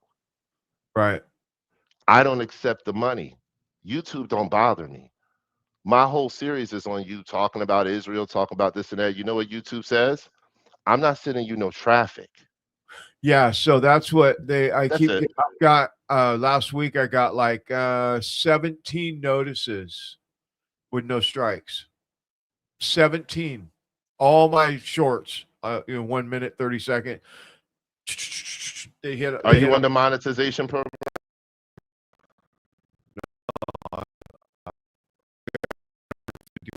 Subscribers. And I was like, what for? Alex Jones is in almost every one of them. Oh, yeah. Alex is. And I, that's not you. That's Alex. Yeah, and the other part is I did the mind control thing. They nuked that right away because I did the series on mind control, part 1 and part mind 2. Control. Yeah. Mind control, and they didn't like that. But Alex was in there, and Beltran was in there, and all those people. Yeah. Yeah, and then you got notices on all of that. Anything with Alex Jones on YouTube, they have really tried to distill the environment. TikTok, they don't like Alex. I have my first one was Inspector Webb. Yeah. I got like, I don't know, probably 10, 12 strikes. And I'm like, for what? Yeah. They took me down. They took me down off of my series when I first put out Charlie Kirk Operation 322. It went viral on TikTok. That's actually where I got all of my first followers from. And I just woke up in the morning and it was just comments, and I've gone viral in plenty of videos over my lifetime. So it's not it's not really a big deal to me to go viral. But at the end of the day, and when I say viral, I mean tens of thousands of views, something like that. That's into hundreds of thousands of views and millions. So to me, I wake up, the tens of thousands of views and very quickly to hundreds of thousands. And I'm like, wait, I was just trying to do the Charlie Kirk thing because it was just something, investigative journalism.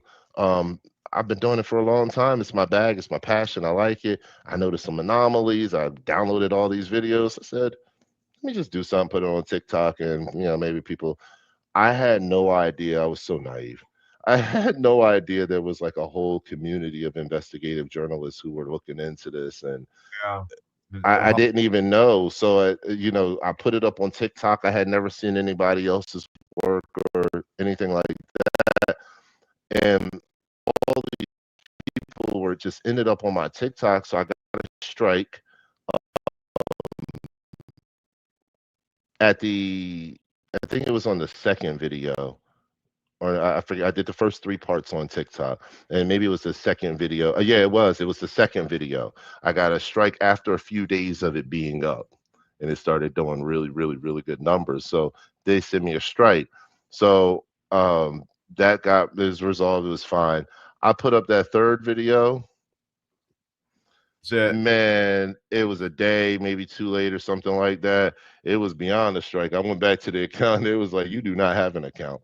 A whole account was going. I was like, what? I said, no way. I've gotten kicked off of a few I've gotten demonetized on YouTube, kicked off of Tumblr during when we were all doing the jab thing. And TikTok now, and gotten kicked off of TikTok, and on Facebook I've been put into the off jail. of one. Yeah, not the jail, but I still to this day I can't run ads on Facebook. They don't allow me to run ads on Facebook. Really? So I can't. Yeah, whatever the monetization thing is, I'm not even on. I'm not eligible for that. And I've had Facebook for for a couple years now. It'll be 20 years. So and it's like I've been censored all the way around. I guess now would be also a good time because I'm going to get ready to go soon. As let me segue into saying this. I've been censored all the way around, and this Charlie Kirk thing. When I went to go investigate it and put it up on TikTok, I was in the middle of building a platform because I wrote my book Plan, and I went to go put it on Jeff Bezos' platform on Amazon. I went to put it up there, and my book's $10, the digital version of it. And I looked, I said, well, how much am I going to make? Sell 10,000 copies. What am I going to make? Man, when I seen that he was paying $3.50 a copy, I lost it. I said, it's digital. You ain't got to print. Now I'm not using your resources. Right. It's digital. It's on a computer somewhere on a server. Right. Why would you take $6.50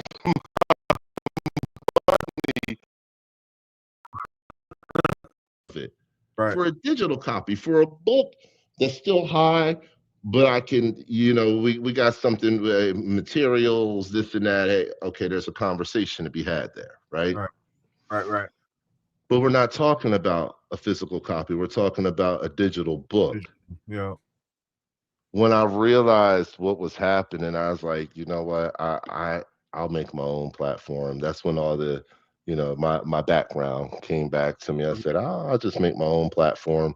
So that's how I started to create something called PenPub. I was in the middle of creating PenPub to go against, it's the first global, uncensored, and decentralized book reading platform in the world. I'm almost done, actually. I promised in 2025 I'd have it out in 2026. Almost there, getting ready to put it out shortly after I put out part 6 to the CKO 322. So basically, I was on a route of doing my book, working with my tech company, trying to become the first billionaire vibe coder. So I was just in that bag. I thought that me doing this Charlie Kirk thing would last 2 weeks, a month. I'd figure it out. It's like figuring out JFK assassination, but doing it in short form. I was like, we got the internet now. Like I'm an information systems analyst. I can dissect all this stuff, break it down. I got this, not a problem. I'll go in, knock this out, help these people out, and I'm out of there. I'm back to doing my PenPub. I'm back to promoting my book Plan. A year later, they're still gaslighting me like my work isn't right. It's still the same work. I got it wrong in the beginning. I thought it was a man at the top of the roof. It wasn't a man. It's a drone. So, yeah. So, but the two shots have stayed the same. The same exact location, both shots. By the way, not just the two shots stayed the same. The location stayed the same. Yes. Okay. Yes. That's the part that people don't get, that when you look at it, because when you look at it, The only difference is maybe 5 feet, right? Because it was literally Yeah, not even like 2-3 feet. versus between the two buildings on the wall. You mean or whatever. Man, you have really hey, John Webb, y'all gotta give it up for my man. He knows CKO 322. He's telling me, get him, man. That's why I want to talk about the esoteric cultism and all that stuff that's going on, because people don't realize, and it isn't about what Charlie Kirk was doing. It's about what they did to this young kid that was 30, 29, 28 years old, getting involved in this, in politics, and what they did to him. And then he ended up dead behind it. That's the truth. That's the big picture. Because he was, regardless if I never followed him, I knew about him. Every once in a while I run across a clip and I crack up because he was funnier, that he's super funny and all that stuff. But I didn't like it. His Israel whole thing with the, that I'm America first only. Just I'm not about all that other stuff. I mean, I'm just not. And it isn't about not anti-Semitism. It's not that. It's just like, I believe in, I want to make sure that the ground that my kids walk on is taken care of, because I'm short for this world. They're not. They need me to make sure that this place is held down for them. I give people this example right here. I'm Black and they tell me that I'm from Africa. Now, I believe that we are, Black people are indigenous to the Americas and Africa, but that's a whole different story. So, but if we go by what the normal definition of how they say the story worked, right? That a lot of Black people have ancestry to Africa. Think about what I'm about to say. Okay. Even with that being, if we were to say that's true, even with that being true, there's still nothing that says to me that I have to be Africa first. Right. That doesn't make sense. I was born here and I live here. Right. And now I may cross my lineage and go back and see where Normans, and okay, I've kind of done some of it anyway, and say, okay, the people from Normandy, they came and they stopped at this port in Africa and they grabbed these slaves. Okay, so I'm probably from this location over here. I might be from this part of Ghana or this part of over here. Right. Cool, great, right? Even if I find out where I'm from, I am still not going to rep that over the country that I was born in. Right. I may use it as a point of pride and say, hey, well, I got, people from Kenya. I got people from Ghana in my family, in my lineage. I may have that as I might buy some clothes. Right. It's not going to inform my politics of the day. It's not going to inform my economic activity of the day. It's not going to inform my military thoughts of the day. Anything. So this is what I don't understand about this this allegiance that people are having to like the blue and white flag country. If you know the true history of it and the people that were truly there prior to 1901 and all that kind of stuff, then you start to see that, okay, this place was colonized. First of all, we'll go with that. It's colonized, but then on top of it being colonized, we're noticing that they're kind of doing the same thing to our mindset right here in America. So they're trying to make us believe that we have these Judeo-Christian values and that everything was already based off of, our joint commitment. No, it wasn't. Right. Y'all wasn't even around. Y'all came late to the show. You didn't help us build nothing. You didn't help us do anything. America did it on our own. And if you want to be here and have dual citizenship and all that stuff, I don't mind all of that. But if you're going to do that, then you should at least be honest and say, hey, America comes first. Beyond of my loyalty to over there because of religious or ethnic or whatever it is, things, but America comes first. So I just don't understand people who live in this country and will put any other country first. If you want to go live in another country, I'm not opposed to that. And that means you're not putting America first anymore. And I'm not opposed to that either. If you do that, if you decide that's your prerogative, this is a big world we live and do wherever we want. But Right. at the end of the day, do not live in America and be any other country first. That's ridiculous, especially that blue and white flag country. Right. I agree with all that because, yeah, Yeah. I mean, that's just that's real. I appreciate that. Is there anything else that we should cover in the next couple minutes before we got cut this off? What are we missing? Well, I mean, yeah, I'm I sure. just want to tell, if you don't mind, there's a couple things that I could tell some folks about what maybe Talk to about expect next book. week. If there's a book that you got your book up on the internet, Yeah. let's pitch that, and let's make sure we get that in there. And if Yeah. your pimp up's not quite done, but maybe you want to push that too, for sure. We want to make Yeah. sure that you get that out. And then go ahead. Yeah, so for my book, Planned, and again, the website is plannedbyty.com, and Ty is TAI, plannedbyty.com. I built that platform there. It's called PenPub, right? It's the first PenPub in the world. But what it is you go in, you create an account, you log in, and you'll see my book, Planned, right? And it's a short read, about 100 pages, 102, 103 pages, something like that, but 100 pages. And out of that 100 pages, it's a very, very short read.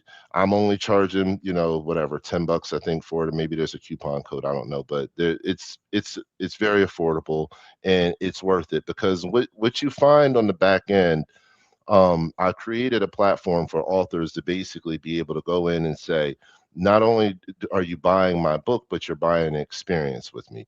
So you're now a part of plannedbyty.com, the platform, which is adjoined to the book, but on the back end of it is a segment I have so that I can host talk shows just like this.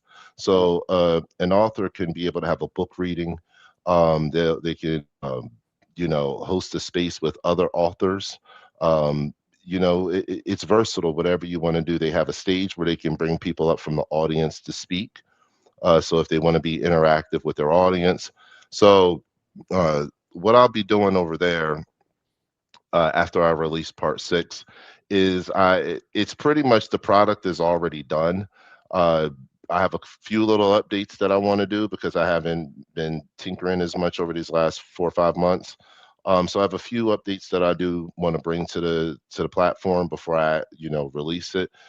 After those few updates are kind of in, it's being released, mainstream. I've been utilizing it myself for since October, and the structure that I've gotten out of it, the hundreds of people that are now on my PenPub. And the reason why it's special is because I'm breaking authors out of algorithmic control, right? So I've created a platform where it's decentralized from the main node, from the main PenPub website, and you have your own community of people, and you don't have to rely on algorithms to be seen. Instead, I'm using the power of the push notification. So when you buy a community from me and you're leasing my software from me, basically you get a car that's ready to go. All you got to just do is jump in to drive it. So you'll be able to host your shows, host your book, and bring in whoever you want, have moderators, all that kind of stuff, do screen shares and all that. I do everything on PenPub. So if you go to plannedbyty.com, you'll catch one of my shows over there coming up here in September. So I'm going to start broadcasting again in PenPub. And just, ride with me on that journey. If you're an investor, come talk to me and we can, discuss the financials. So my book Planned at plannedbyty.com is also adjoined to my PenPub. Once you get over there, there's a donation section. There's also a section on there for Pen Chat. That's how you get into to talk to me and to join us in the bigger discussions. Make sure you go into the settings and turn on your notifications. And that way, when I send out the push notifications, you'll see that I'm going live or, whatever I got going on. So, John, I appreciate the time here. Thank you. Yeah, you're absolutely welcome. Did you say that you was going to give them a snapshot of 6? You want to still? Yeah. So part 6 is I'm not going to give an exact date. I'm going to try to have it out here in the next couple of days, but it'll be out here within this next the span of this next week before we do the show next Saturday. That part 6 it's fire.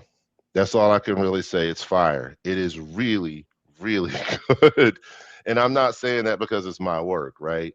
I'm saying that because I crowdsourced the information from you guys, from all of the questions that have been asked over the first 5 parts, to even after the first 5 parts, all because there's a big gap, in between the 5th part, which was, way at the beginning of the year, I think it was, or something like that. But the 5th part came out a long time ago.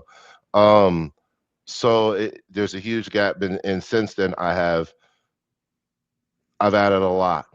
Again, I almost have 10,000 posts on X now, so I'm on there every day. I'm always contributing, adding new information.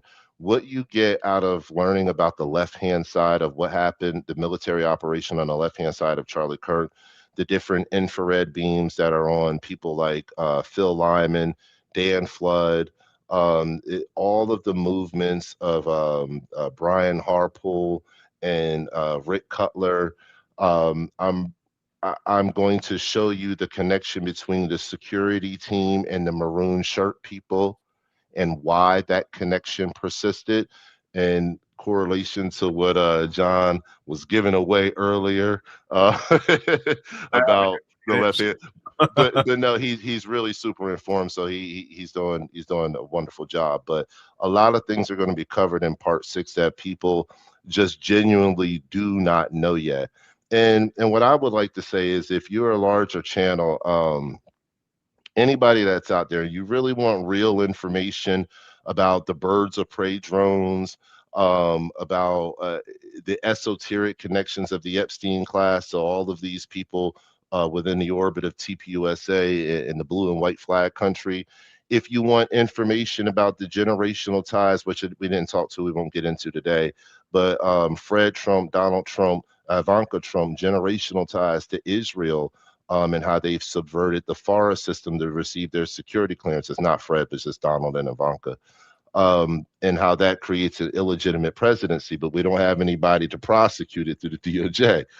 So all of this information is tied into the infrastructure of what I'm providing through the CKO 322 series. It's just up for you guys to go out there, watch it. The first 5 parts is 8 hours is long. I get it, right?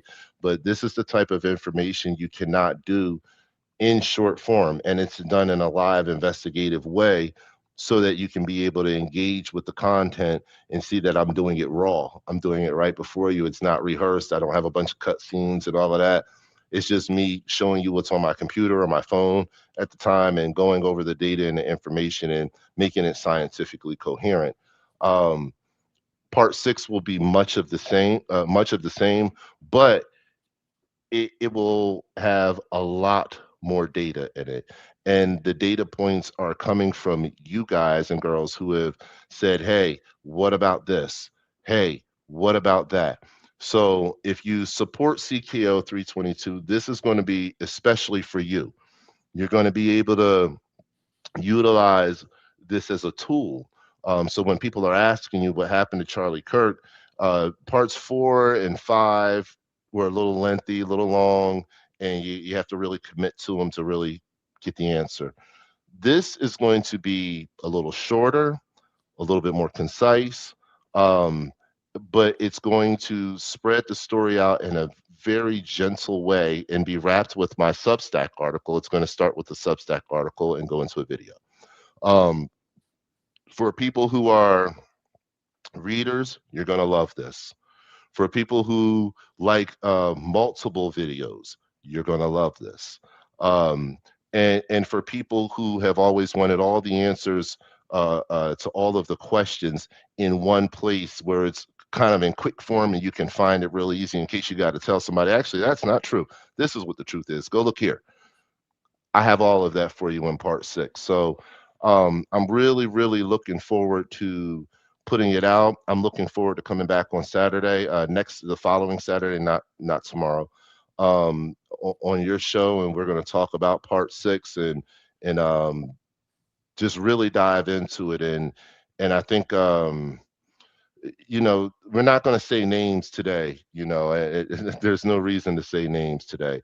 But next week in part 6, I am going to be a little bit more direct, if you will, in talking about these things, because I believe that it's incumbent upon us to understand that the information that's being put out, again, I will say this one more time, no matter what you think about me, it doesn't matter whether it's good or it's bad. The information is the truth. And that's all that matters at the end. I'll be the good guy, I'll be the bad guy, I'll be whatever you want me to be, as long as the information that comes out at the end is the truth. And that's what they're trying to block right now. Yep. That's it. It's just the truth from coming out. So I need you guys and girls to rock out with me in this part 6, because that's all I'm going to give you. It does not matter what you think about me personally. What the information that is included in my bodies of work is good information. And when things are not correct, I'm not right all the time, I'll update it. I will correct the record. And I'll do that,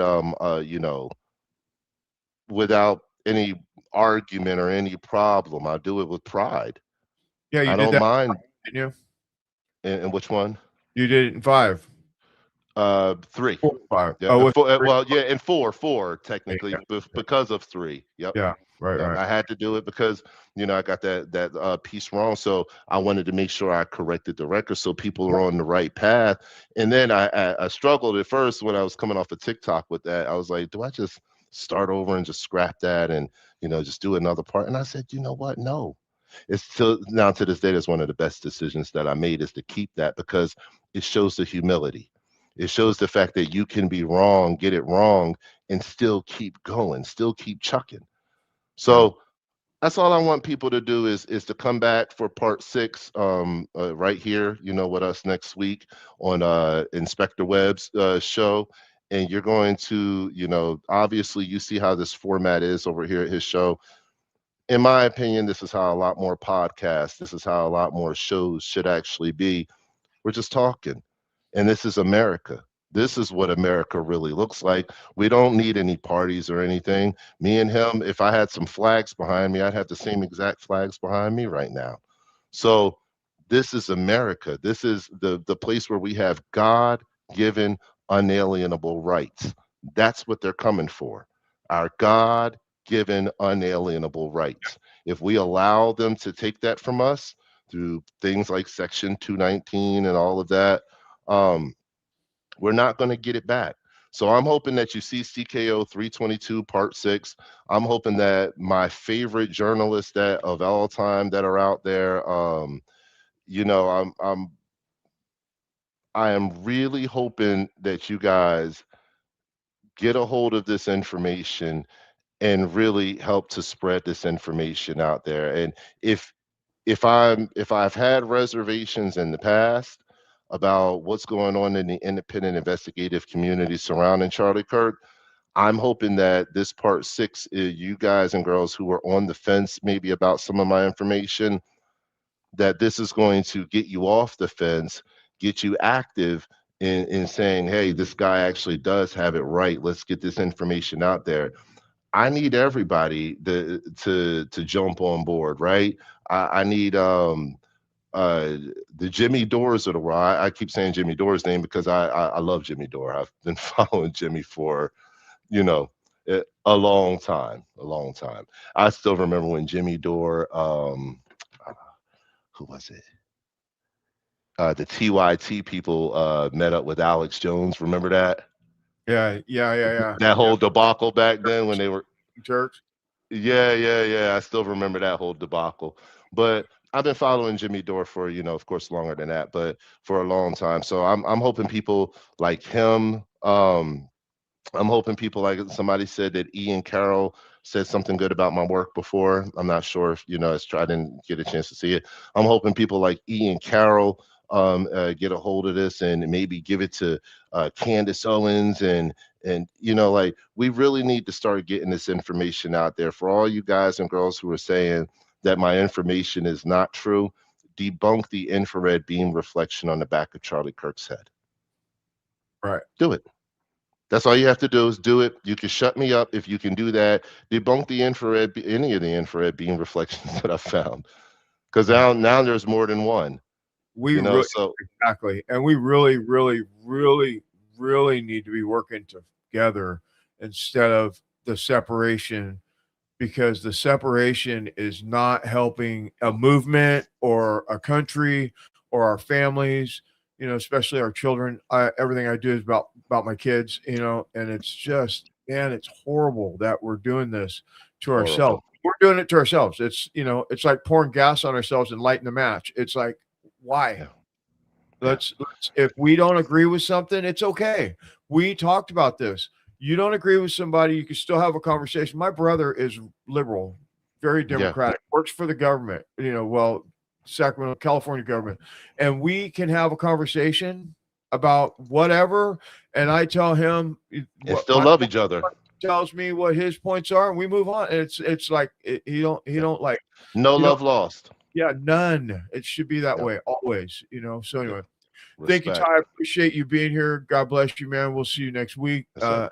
You know, I look Thank forward to the updates, man. Be safe and be good to your family. Absolutely. Thank you. And I'm glad our connection started working. Absolutely. You know what? When we stop talking about certain things, it starts to work. Yeah. Hey, I it's all conspiracy, right? It Thanks, got a little bit lighter.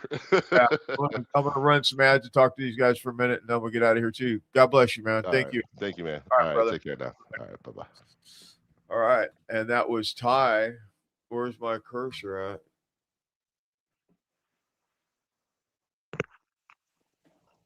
All right, and that was Ty Norman. And if you know, I think that his information is spot on, and we went over it, so we're not gonna you know just keep going on and on about that.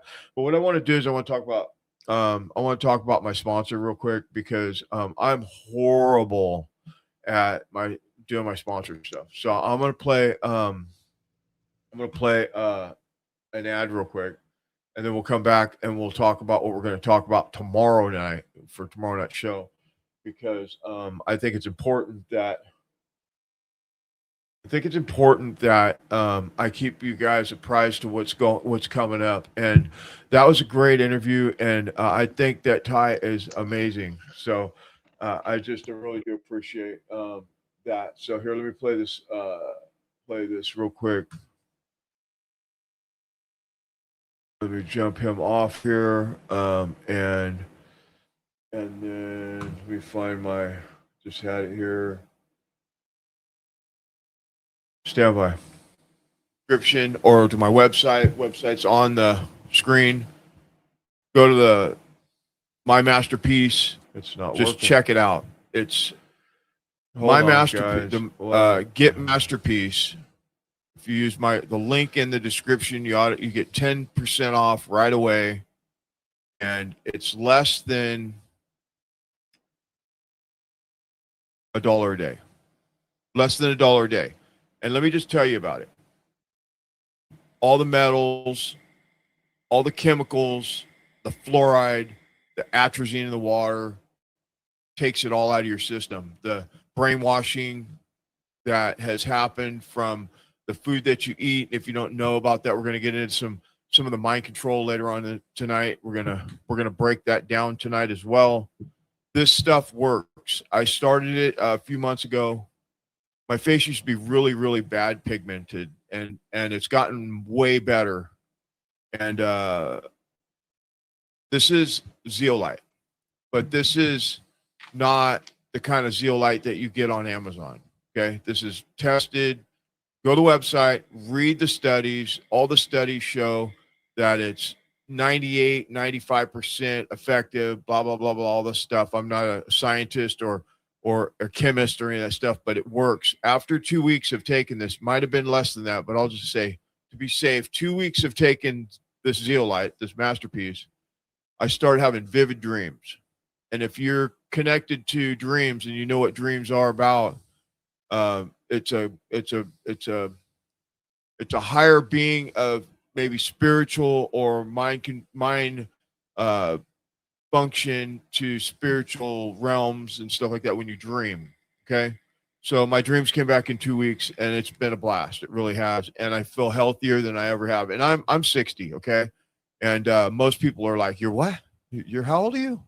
I take care of myself. I used to be fat as hell. And also, you might want to check out the next one down below that on the description or on the website, and check out water support. We have Alexa Pro water filters, canisters. They're gravity fed. Right now, you probably need it more than any other time. Restorable food, all that stuff. They have payment plans. You can go on there and you can buy food and supplies and water filters and all that stuff, and they put you on like a 6-month or 4-month payment plan, so you don't have to come out of pocket with $1,000 right away. You could break it up over a bunch of payments.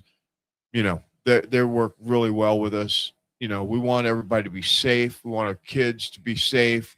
And along with ammunition and all that stuff that you should be thinking about, and being prepared for that, you want to make sure that you're drinking water that's safe. And with what I just told you a minute ago, with Iran talking about hitting the United States with missiles, I don't know. Maybe we want to get a little bit prepared.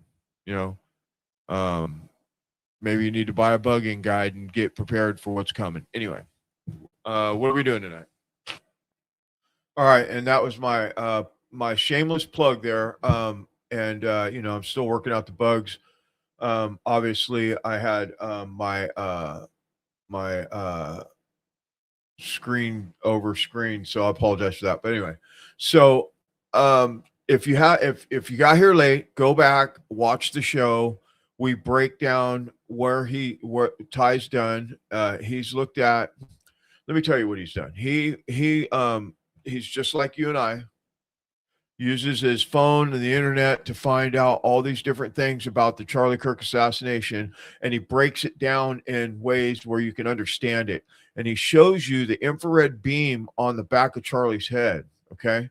And now, if you remember early on, for those of you that have been here for a while with me, I showed you that when they were looking at Frank Turek's phone, they could see the infrared beam run across his phone, and that's the beam from the drone that shot Charlie Kirk in the back of the head. Now, I get it. People have all these different theories and all that stuff, but listen, when you think about the neck cavitation and all that stuff, it's the thing that makes sense.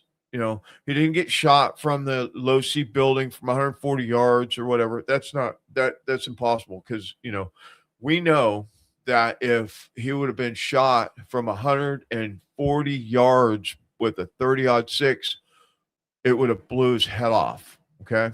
But now in the report, the autopsy report that they did, or the medical examiner's report, because I guess they didn't do an autopsy apparently, they said that from 7 down to 3 or 4 to 4, C 7 to 4 was all crushed. And so there's no way for an exploding Mike to do that, or if he got shot in the neck and it would have came out the back. Okay. So the propagandists will tell you that that the shot went in, went down, bounced around.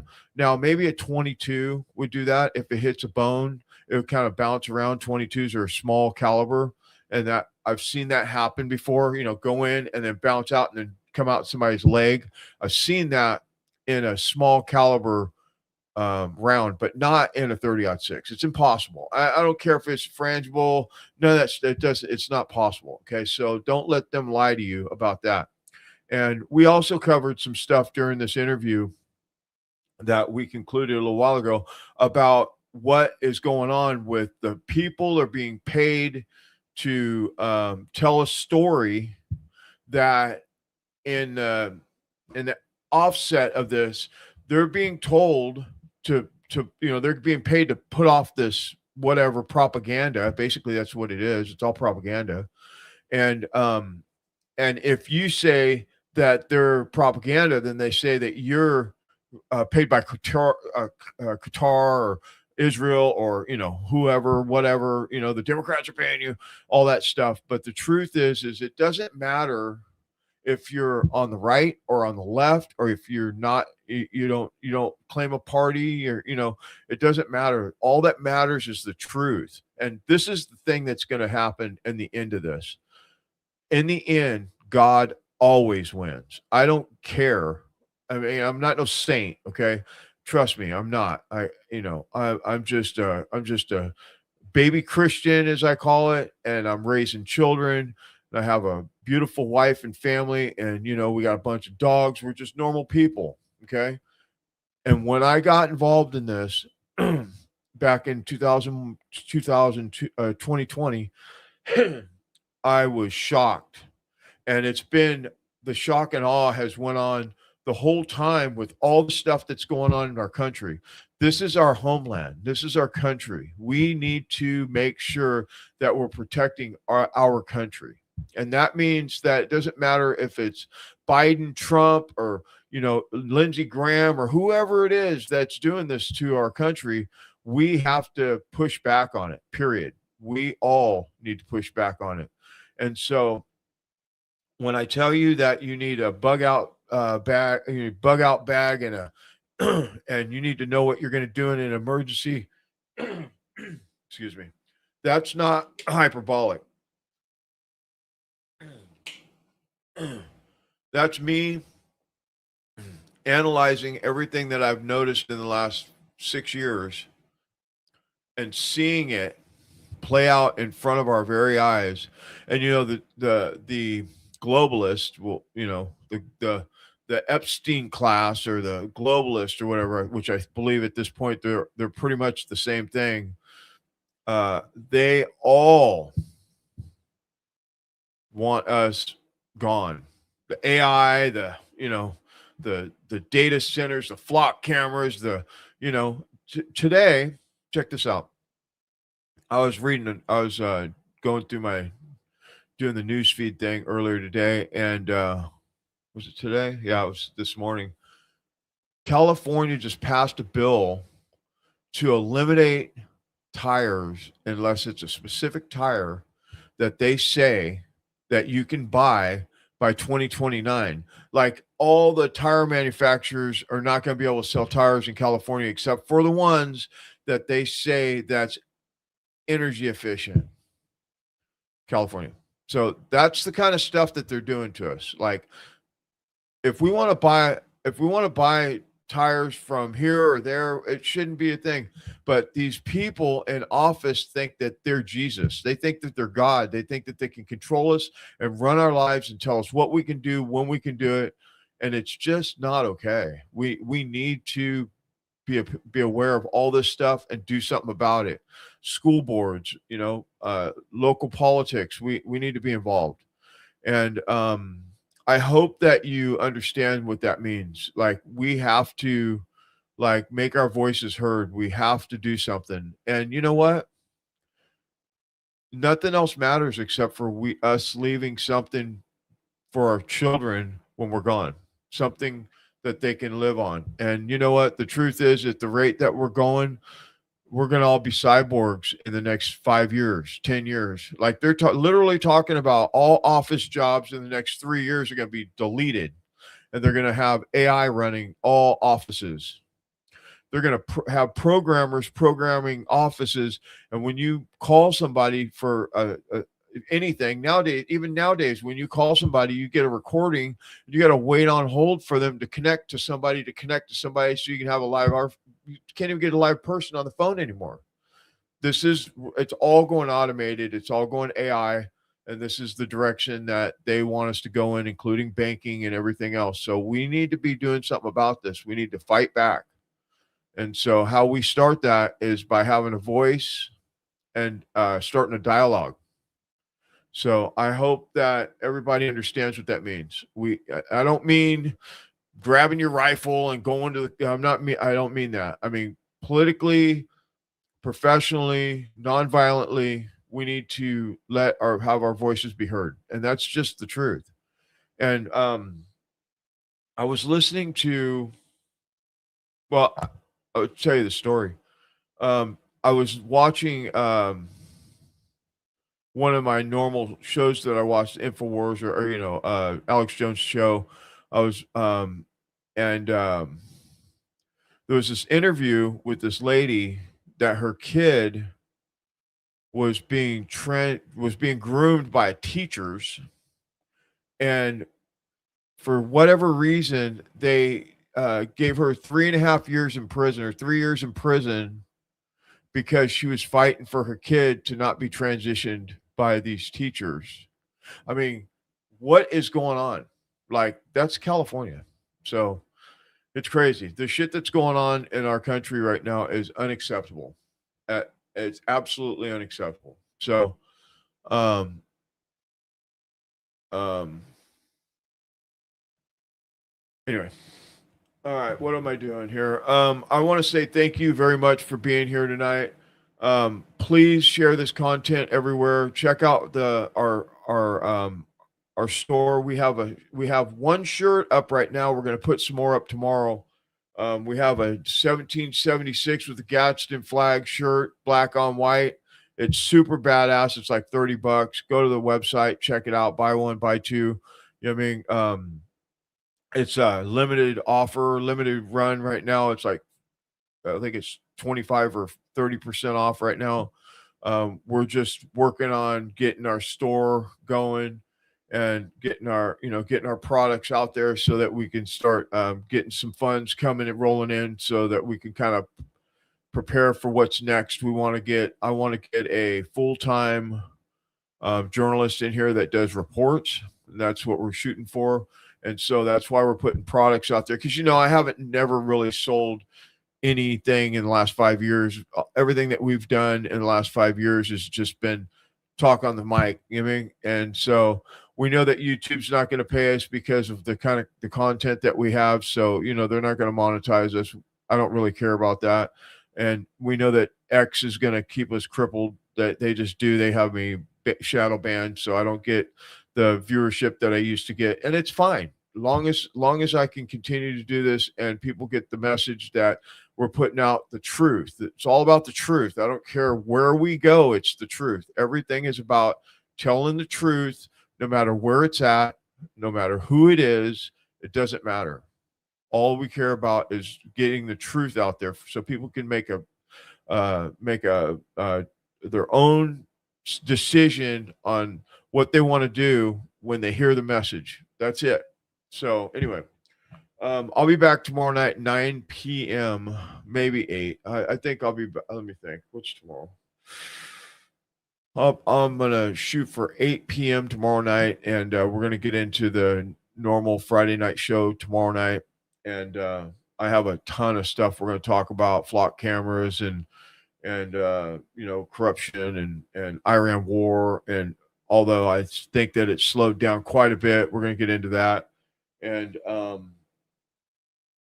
massive cyber attacks that they're talking about, just all kinds. There's just crazy. And we're going to talk about Infowars, the possible return of Infowars. It looks like the courts have reversed the lawsuit against Alex Jones and Free Speech Systems and Infowars. So that's going to be an interesting conversation we're going to have. And our wonderful FBI, they're doing such a great job. We're going to talk about them as well tomorrow night. So anyway, God bless you all. We'll see you tomorrow. Be safe out there. God bless, man. Let's keep this thing rolling. Be safe. Take care of your family. Good night.